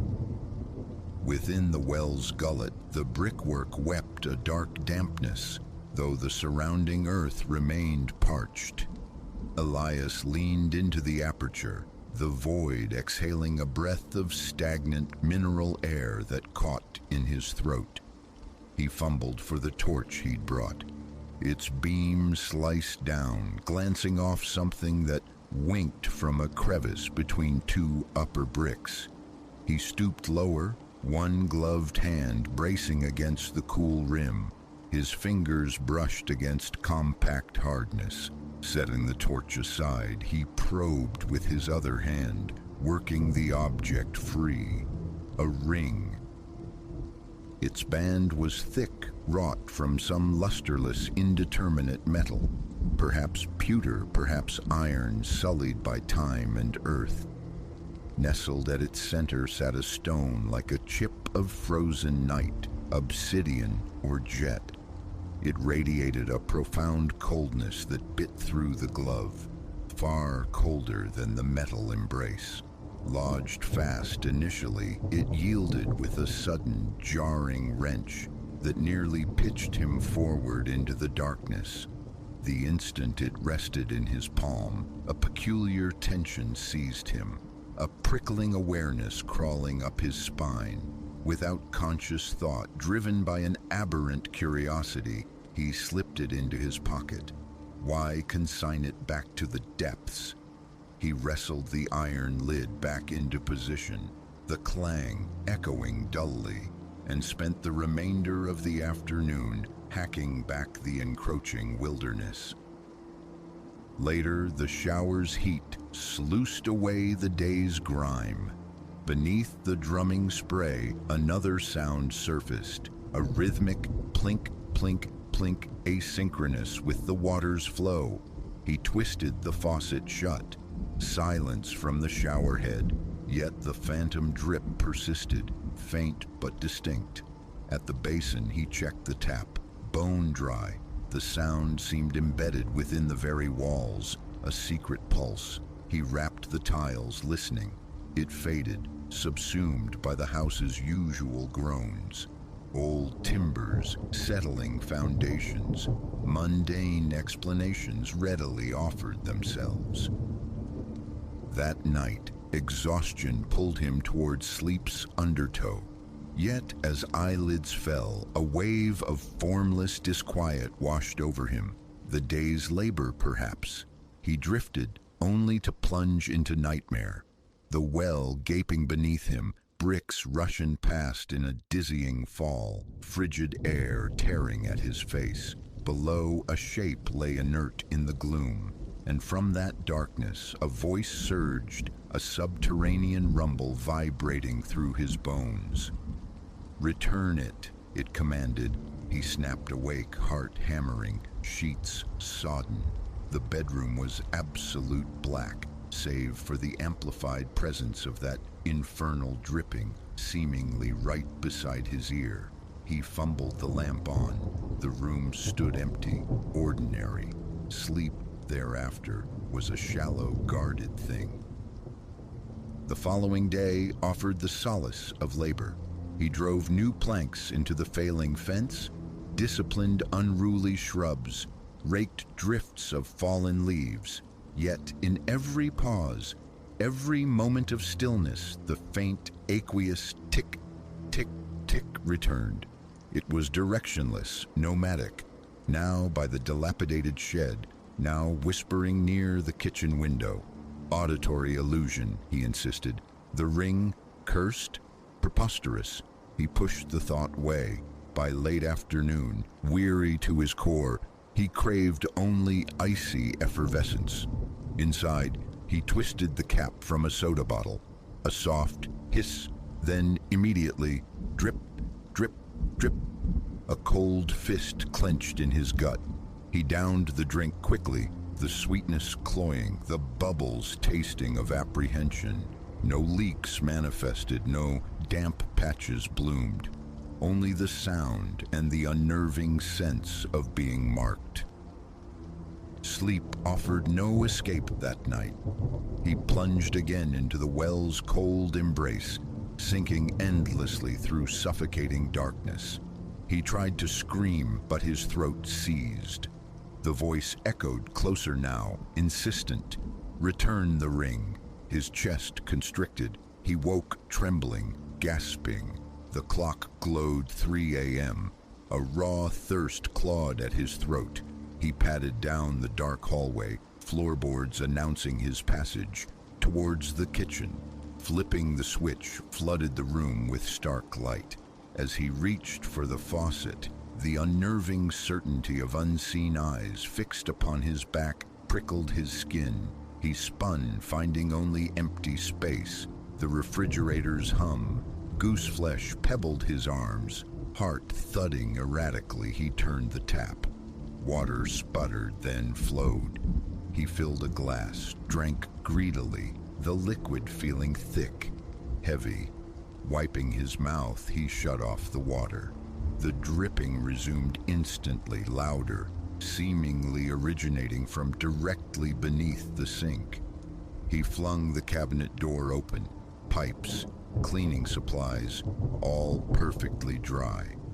The sound persisted for a few heartbeats, then vanished as if it had never been. In the ensuing days, the dripping became his shadow. It murmured behind the television's drone, whispered in the garage as he sought tools, even followed him to the mailbox at the curb. Never loud, never demanding, just a soft, insistent, maddeningly present seepage of sound. He soldiered on, work, errands, a strained coffee meeting with a colleague.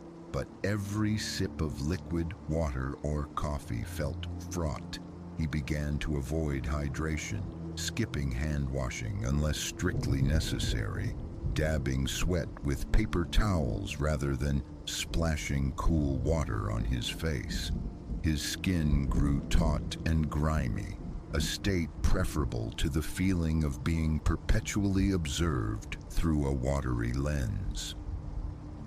The ring lay quiescent in a small wooden box on his nightstand. He tried to ignore its presence, yet his gaze snagged on it whenever the drawer slid open. Occasionally, he'd touch it, the dark stone radiating an unnatural chill despite the room's warmth. A faint vibration sometimes hummed against his fingertips, nauseating. That low voice occasionally surfaced in his thoughts, unbidden. Return it. Cold sweat would bead on his brow. He fought back the rising tide of irrational fear by focusing on tangible tasks. Mending plaster, tightening hinges, anything solid and real. One dusk-heavy evening, dread warring with desperation, he forced himself back to the well. Tendrils of vine had already begun their reclamation of the lid. He strained, sliding the iron aside, the shriek of metal on stone grating on his nerves.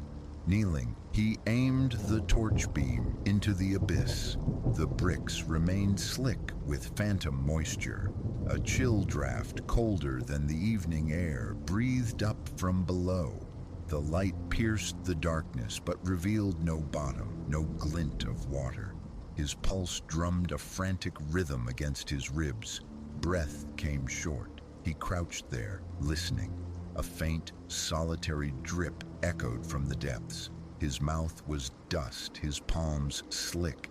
He tightened his grip on the torch. Then the voice, not in his head this time, but resonating physically from the shaft. Not words, just a low, protracted moan that vibrated in the air. Startled, he dropped the torch. It clattered against the brickwork, its beam spinning wildly before settling, pointing down into the impenetrable black. He scrambled backward, heart threatening to batter its way free.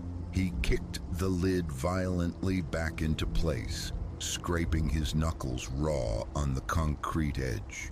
The torch was lost, and he felt no inclination to retrieve it.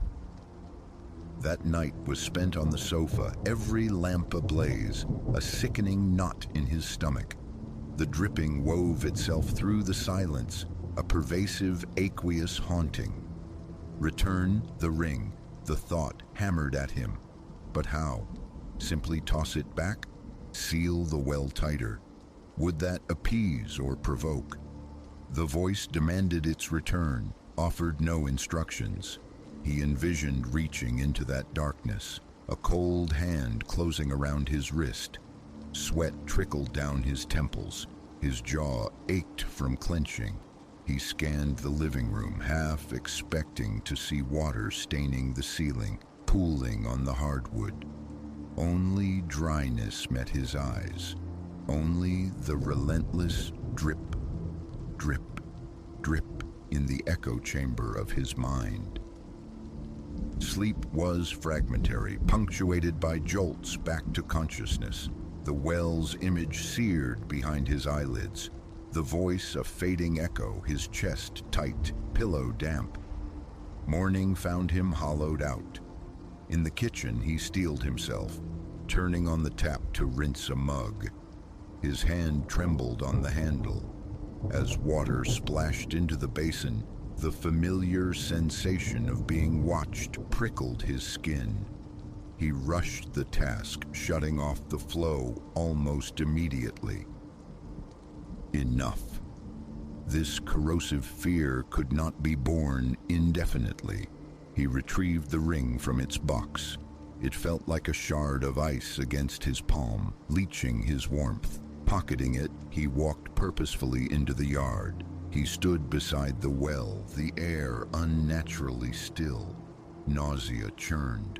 Forcing his hand to grasp the iron chain, he dragged the heavy lid aside one last time, the metallic shriek setting his teeth on edge. He knelt at the precipice, the dark maw breathing its cold promise. He drew the ring from his pocket. His heart vaulted against his ribs, a frantic bird trapped in a cage. The void waited. He held the ring over the opening, breath catching. Return it. The voice resonated, seeming to originate from within his own skull. His hand shook violently. The ring slipped, a dark glint against the pale sky, then vanished into the blackness below. Silence held for a pregnant moment. Then a single distinct plink echoed up from the depths. Weakness flooded his limbs. He shoved the lid back, ramming it home with trembling hands. His whole body felt strung tight as he walked back to the house, refusing to look back. At the kitchen sink, he let the water run, a deliberate act of defiance. He washed his hands thoroughly, waiting for the spectral gaze. It was there, still but muted, less immediate. Turning off the tap, he held his breath, listening. The phantom dripping was fainter now, less insistent. A measure of pressure seemed to have lifted, though the unease remained. A low hum beneath the surface of things. Whether the act truly placated whatever resided in the depths, Elias couldn't say. Sleep comes more readily now, the nightmares less visceral. Sometimes a stray drip whispers from within the walls, a fleeting reminder that stills his breath. The voice remains silent. He monitors the backyard, his gaze drawn inexorably to the wellhead, ensuring the lid remains undisturbed. The chill of the ring, the way water itself seemed complicit in his haunting. These sensations are branded into memory. Every unexpected plink or trickle in the plumbing prompts a pause, a moment of tense listening. He doesn't know if the well is truly dormant or if its occupant merely waits, but he can stand at his sink, run the tap, and not feel unseen breath upon his neck. For now, that fragile peace must suffice.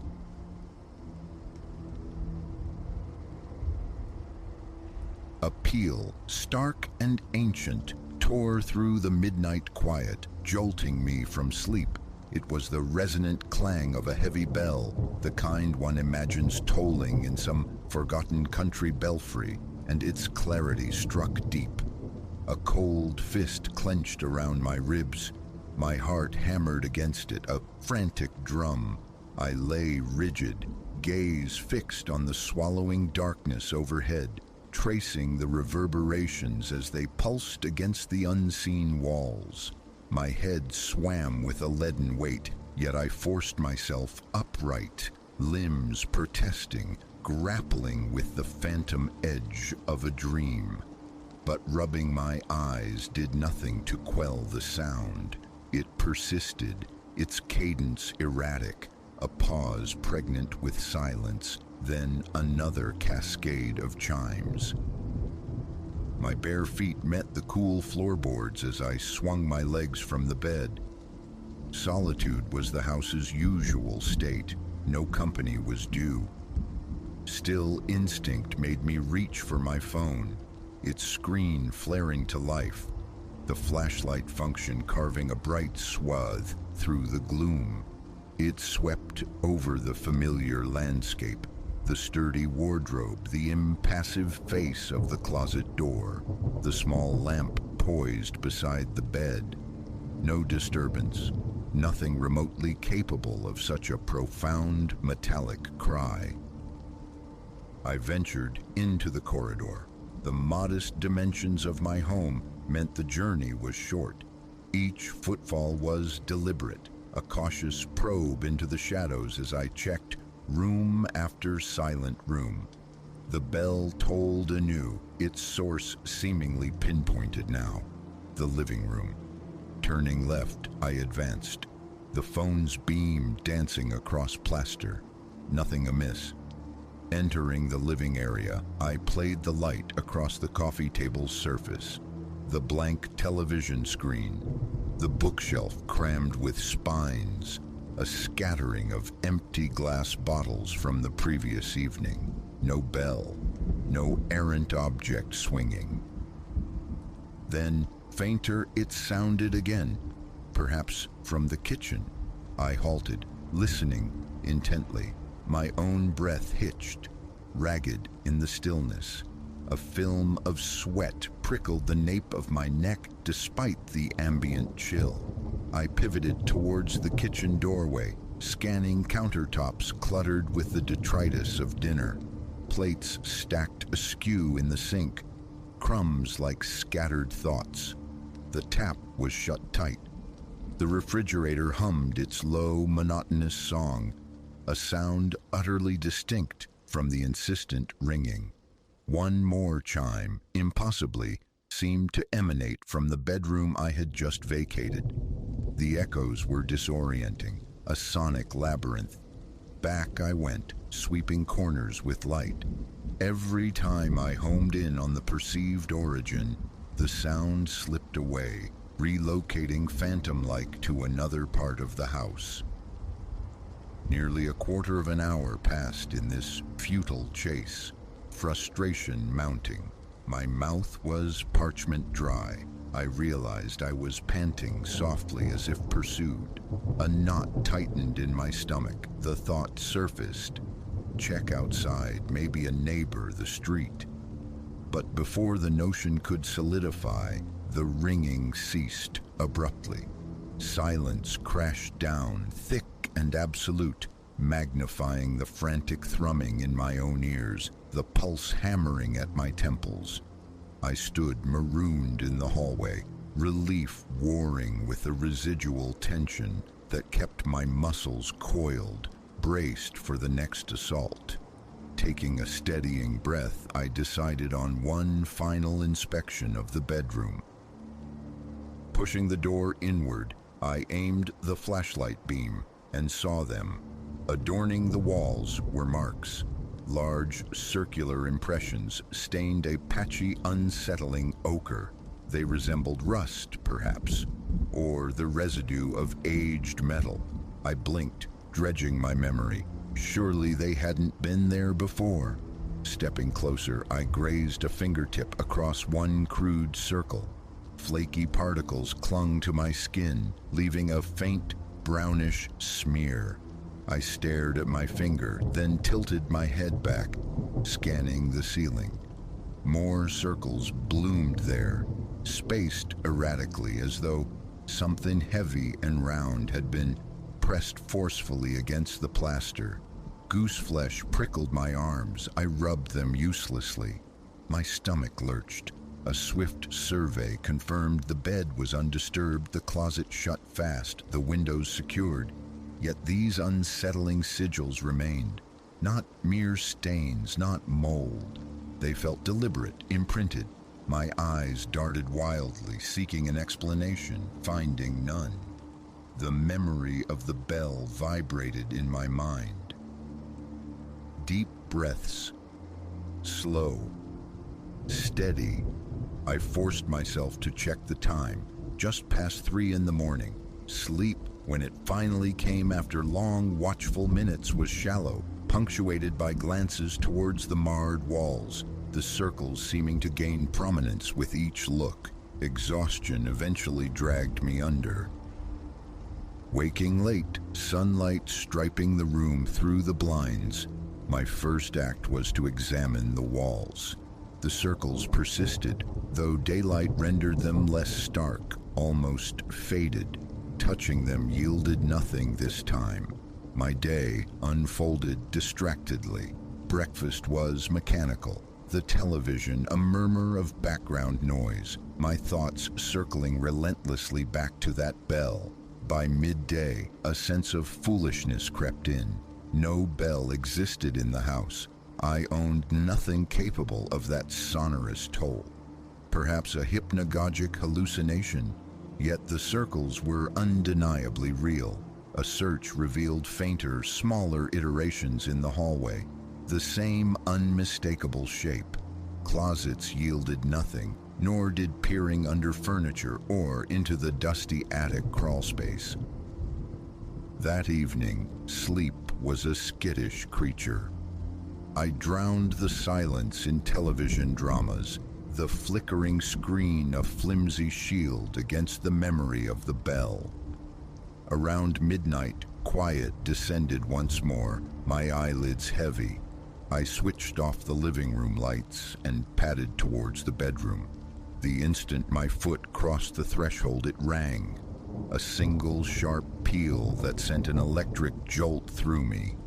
I froze, heart seizing, listening, waiting. Seconds later, it echoed from the hallway. I retreated, legs unsteady, hands balling into fists. The darkness felt absolute, impenetrable. Fumbling for the hall light switch, I flicked it on. The bulb hummed, casting a sickly glow, and revealed more circles. They scattered across the plaster, larger now, the ochre brown darker, angrier, like fresh corrosion. Approaching one, I laid my palm flat against it. The surface felt gritty, abrasive. Pulling my hand back, I saw rust-colored flakes dusting my skin. My breath caught. Wiping my hand on my trousers, I backed away, adrift. The bell sounded again twice from the living room. I turned my head slowly, trying to marshal my thoughts, driven by a desperate need to understand. Moving cautiously, I passed more of the marks. Tension clamped my shoulders. My jaw ached from clenching. In the living room, the bell fell silent. I hit the overhead light switch. Circles. On the ceiling near the window frames, one even incongruously staining the pale wood of a kitchen cabinet door visible from the doorway. All shared that corroded hue, each roughly the diameter of a small bowl. Crouching by one near the floor, I squinted. The stain seemed thin yet defined, as if a metal ring had been branded onto the surface. Hours bled away while I paced, a prisoner patrolling my own home. The bell chimed intermittently, randomly, sometimes intimately close, sometimes distant, spectral. Each ring brought a wave of icy dread, a prickling awareness at the back of my neck. A call to a friend went unanswered, diverted to voicemail. Leaving the house felt perilous. What if the marks had spread outside? What if the bell pursued me into the street? Exhaustion eventually claimed me on the living room sofa around 4 a.m. I woke to daylight, neck stiff, mind fogged. The circles remained, glaring accusations I couldn't decipher. They felt intrinsically wrong. I tidied numbly, dressed, forced myself towards the routine of work. Pausing at the front door, I braced for a parting chime. Silence. I locked the door and fled. Work was a blur. The night's events replayed endlessly, a frantic search for logic. A prank? Some bizarre acoustic phenomenon? But the marks defied explanation. My supervisor, Rowan, inquired if I was unwell. I looked pale, distracted. A lie about fatigue served. Sharing this felt impossible, courting disbelief, inviting whispers of paranoia. That evening, I lingered outdoors, a solitary dinner, aimless browsing in a brightly lit bookstore. Anything to delay the return. But avoidance has limits. Eventually, the drive home, the key turning in the lock, the familiar clench of anxiety in my chest. The house felt darker, heavier. I blazed lights in every room. A quick scan revealed no new circles in the hall. Tentatively, I checked the bedroom. The existing marks remained, but no fresh blooms. An exhale of fragile relief. Then, in the kitchen, reaching for a glass of water, a single soft chime sounded from the corner by the bins. Not loud, but sharp enough to make me start violently. The glass slipped, shattering on the tiles, water spreading in a dark pool. My heart went wild. I stared at the empty corner, seeing nothing but shadows. Hands trembling, I gathered the largest shards, mopped the water with a towel. refusing to venture fully into that corner, reaching awkwardly instead. That night became a vigil in the living room. Television on low, eyes constantly flicking to windows, walls. The bell punctuated the hours, near, then far, and I began to notice the insidious spread. New circles blemishing the back of the sofa, lurking near the baseboards, appearing on door frames. Always that brownish red tint. Touching one on the couch fabric revealed a coarse texture, like a braided metal. The following morning, resolve hardened. Documentation. I photographed the marks with my phone, recorded voice memos noting the times of the chimes. I attempted to capture the sound itself, holding the phone aloft during the ringing, but the recordings were frustratingly inadequate. Faint, indistinct, certainly not convincing proof for anyone else. I reached out to Maya, asked if she could come over, offer company, a witness. She had plans, couldn't make it. I didn't press, didn't mention the bell. That night, the bell became a tormentor, ringing every 20 or 30 minutes, sometimes twice in rapid succession, then lapsing into silence for an hour. Patterns dissolved into chaos. Exhaustion gnawed at me, a slow erosion of sanity. Around 3 a.m., I found myself standing numbly in the hallway, staring at the walls. Rust-colored circles marched along both sides, ascending towards the ceiling, disappearing near the cornices, their placement devoid of logic. I pressed my ear to the cool plaster, hearing only the faint thrum of the house's hidden life. "Leave me alone," I whispered into the unresponsive space. The ensuing days blurred into a repeating cycle. The bell exclusively when I was alone, predominantly late at night. The circles multiplying, sometimes larger, sometimes smaller, always that same hue of decay. A faint metallic tang sometimes hung in the air, turning my stomach.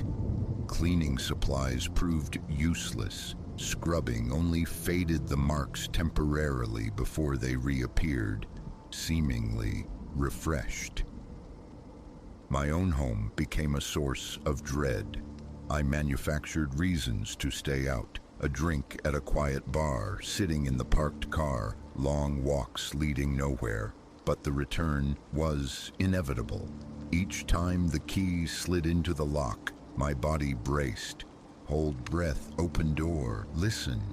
Sometimes the chime greeted me instantly. Sometimes the wait stretched, taut with anticipation. But it always came. A reminder, you are not alone. Tonight finds me back in the bedroom. This chronicle a desperate anchor. The marks surround me, ceiling, walls, floor. Lamplight pushes weakly against the shadows. Silence reigns, save for the low electrical hum. My pulse races, relaxation is a foreign concept. My back aches, shoulders rigid. My gaze keeps drifting to the door, expecting the sound from the hallway. My phone lies nearby, a useless lifeline. Who could I call this late? Who would believe? Would they hear the bell? Would they see the circles consuming my home? Periodically I rise, stand motionless in the room's center, simply waiting. My legs feel frail, hands damp. I swallow repeatedly against the persistent lump in my throat. The memory of that first night remains vivid. The bewildered trek from room to room, chasing an echo. The visceral shock of discovering those first marks. A muffled chime just now from the living room. My stomach coils. Ignoring it is impossible. The not knowing festers. I have to look, though logic dictates futility. Staying here, staring at the door, Feeling sweat trace a path down my temple invites worse terrors, shapes coalescing in the periphery. How much longer? This existence poised perpetually for the next toll feels unsustainable. A constant pressure builds behind my eyes, blossoming into headaches. Closing my eyes offers no escape. Only visions of ochre circles burned onto the darkness. Solitude is now synonymous with the bell's ancient, rusted voice. Its schedule remains inscrutable, unpredictable. It simply is, and my body reacts with the same involuntary sequence. The jolt of surprise, the surge of cold dread, the clammy sweat. I am standing now, moving towards the living room. If it rings again, I will record. The phone is charged, video ready. Proof, perhaps, only for myself. If the footage shows nothing, what then? Confirmation of isolation, trapped with an invisible, insistent herald. Sometimes a chilling thought surfaces. Will I one day turn and see it? The bell itself, corroded and ancient, suspended impossibly in the air. I push the image away. My chest constricts, breath quickening. For now, only movement, vigilance, waiting for the next ring. The house is utterly still as I walk. My own footsteps echo unnervingly. The bell holds its silence, yet the tension is a physical presence, a promise. I glance at the walls, the circles. They seem brighter tonight, raw umber at their edges. I step forward, phone clutched tight, and I wait. Waiting to see what unfolds, a part of me praying for continued silence, but knowing with chilling certainty it will come. It always does, and I will be here, alone, with only the reverberations of that rusted sound for company.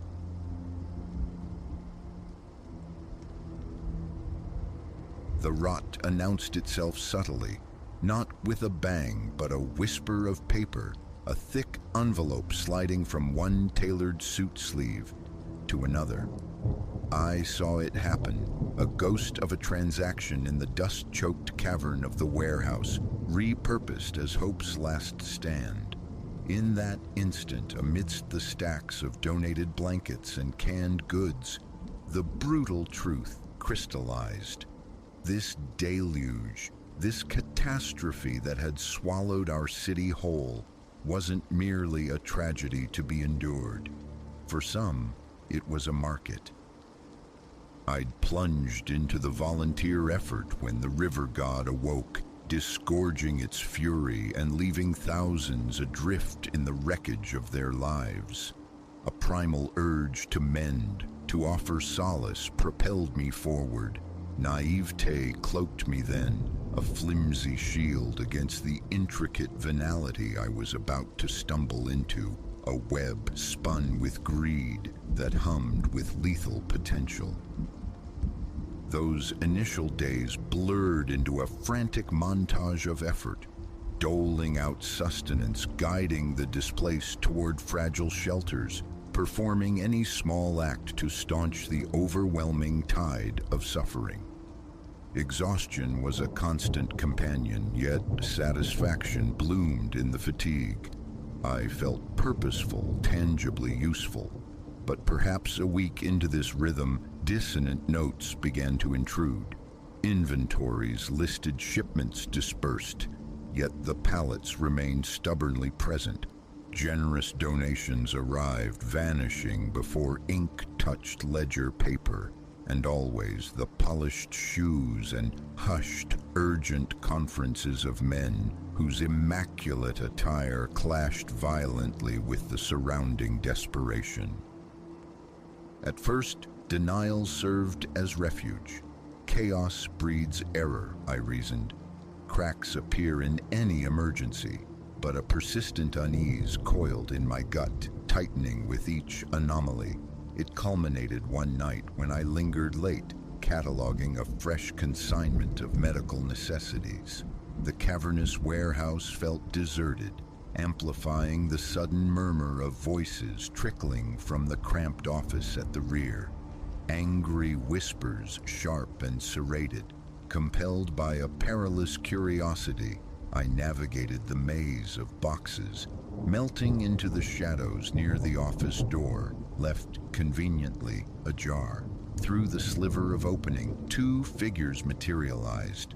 Marcus Thorne, the charismatic figurehead of our relief operation, and Councilman Albright, a face familiar from televised city briefings. This pittance? Albright's voice was a venomous hiss as he brandished an envelope. Do you comprehend the favors called in, the channels bypassed, to redirect those pharmaceuticals here? Thorne's face flushed, a mask of strained control. It's the maximum feasible disbursement currently. The balance follows the liquidation of the subsequent consignment. My veins turned to ice. Liquidation? These weren't commodities, they were lifelines, freely given for the flood's ravaged victims. A gasp, involuntary, escaped my lips, or perhaps a floorboard groaned beneath my weight. Both heads snapped towards the door. I sank behind a tower of supplies, my heart a frantic drum against my ribs, convinced its frantic rhythm broadcast my presence. Verify the perimeter, Thorne commanded, his voice low and dangerous. Confirm our solitude. I didn't linger for discovery. Flight, silent and desperate, carried me back to my abandoned task. Snatching my worn satchel, I forced a semblance of casual departure, exiting into the night air, thick with the scent of damp earth and decay, raw panic clawing at my throat. Sleep offered no sanctuary that night. My mind replayed the overheard exchange, the chilling implication echoing endlessly. This wasn't mere pilfering a few stolen blankets or siphoned tins. This was organized plunder, systemic fraud executed on a breathtaking scale, and men capable of preying on the desperate victims of disaster. What other lines wouldn't they cross? Returning the following day required a new resolve, a mask of normalcy concealing a burgeoning mission. Gather proof. Walking away felt like complicity, an abandonment of the very people I'd sworn to help. The ones shivering in makeshift shelters while Thorne and his ilk padded their accounts. My senses sharpened. I became an observer, noting dates, times, discrepancies, my phone's camera, capturing furtive images of suspicious manifests and clandestine meetings. For a week, I performed this dangerous duality. Diligent volunteer by day, clandestine archivist by night. I believed my caution was sufficient. A foolish assumption. In arenas where desperation met avarice, watchful eyes were ubiquitous. It was Lena who sounded the alarm. Another volunteer, younger, her idealism still largely intact. She'd become a comrade forged in shared exhaustion. She intercepted me after a grueling shift, her gaze skittering nervously. Be cautious, Alara, she whispered, the words barely audible above the warehouse hum. Inquiries are being made about you. Thorne's circle, they sense something. I attempted nonchalance, a hollow reassurance for her benefit, but inwardly dread curdled my stomach. That night, the decision solidified. The authorities. My collection, though fragmented, warranted investigation. The opportunity never materialized. Arriving the next morning, I found the warehouse transformed, crawling with uniformed officers. A flicker of mistaken hope surged. Had someone else broken the silence? Was the corrupt enterprise finally being dismantled? Then I saw Thorne conversing earnestly with two officers, gesturing subtly in my direction. The pair detached, approaching me with unreadable expressions. "Ma'am," one stated, his tone flat, "we require your assistance downtown. Questions regarding misappropriated resources." The world tilted. They weren't investigating, they were implicating me. The swiftness, the audacity was staggering. 12 hours unfolded within the confines of a sterile interrogation room, a relentless cycle of repetitive questions. They presented doctored logs bearing a disturbingly accurate forgery of my signature, security footage cunningly edited to depict me loading cartons into my vehicle. The architecture of lies was meticulous, persuasive. Had I not lived the truth, their fiction might have swayed even me. Eventually, they released me, the unspoken threat hanging heavy in the air.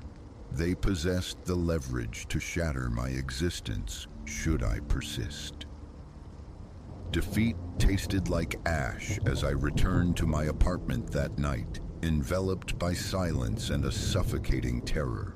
Every creak, every distant siren amplified my vulnerability. How could one individual challenge such entrenched influence? Yet, as hours bled into dawn, fear began to yield, transmuted by a slow-burning rage. How dare they defraud the broken, the dispossessed, fabricate criminality to silence dissent? The injustice was a physical ache. I couldn't confront them alone, but perhaps solitude wasn't the only option. Lena's worried face surfaced in my memory, along with other volunteers whose fleeting glances held unspoken suspicions, and always the faces of the flood victims, their suffering the direct consequence of this calculated avarice. Cautiously, I began to probe. A hushed conversation during a shared coffee break, a carefully phrased query about inventory inconsistencies. Slowly, tentatively, connections formed. Others had witnessed fragments, harbored doubts stifled by the same fear that had initially paralyzed me. Together, a fragile coalition, we started assembling the scattered pieces into a coherent narrative. The path was fraught with peril. Close calls became routine. Returning home to find my apartment meticulously ransacked, a violation designed to intimidate. Enduring hours shadowed by an anonymous vehicle on deserted city streets. Fear became a constant companion, a knot perpetually tightening in my stomach. Yet we pressed on, compiling documents, corroborating accounts, weaving a network of reluctant witnesses. Finally, after weeks steeped in anxiety and clandestine effort, we presented our consolidated evidence to the state investigators. The ensuing inquiry dwarfed anything I could have conceived. Suddenly, I was conferring with federal agents, delivering sworn depositions, helping unravel a malignancy that extended far beyond our modest relief center. The flood, it transpired, was merely the exposed symptom of a chronic disease. Thorne and his confederates operated a long-standing network, siphoning disaster funds nationwide, their tentacles reaching into political offices, their influence securing judicial complicity. The scale was staggering, eclipsing my initial localized horror. The day the arrests commenced felt simultaneously like a hard-won summit and the edge of a precipice. From the anonymity of a secure location, I watched news reports broadcasting images of Thorne, Albright, and others being escorted in handcuffs. A victory, yet incomplete. Men like that cultivated extensive networks and possessed long memories. Soon after, I vanished into the anonymity of witness protection, a new identity, an unfamiliar city, a life rebuilt from fragments. Echoes of my former existence sometimes surface. The faces of friends, the warmth of family left behind. But then I recall the tangible difference, the aid that reached its intended recipients because the truth, however costly, was brought to light. 5 orbits of the sun have passed. The impulse to serve persists. I find myself volunteering still, albeit more circumspectly, in soup kitchens, in shelters for the unhoused. The awareness of potential darkness lurking beneath benevolent facades is now ingrained. Sometimes watching news coverage of a fresh disaster striking some distant community, I wonder if others, unknown counterparts, are engaged in the same perilous struggle I endured, risking everything to illuminate hidden truths. I hope they exist. For if my journey taught me anything, it is that corruption festers in obscurity. It requires individuals willing to cast a light, regardless of the personal cost. Silence is complicity's oxygen. So if you are out there witnessing wrong, do not succumb to silence. Speak, resist. The path will be arduous, perhaps the most challenging you ever tread, but it is profoundly necessary because truth ultimately possesses an immutable gravity. And perhaps incrementally through the courage of ordinary people, the shadows where corruption hides will eventually cease to exist.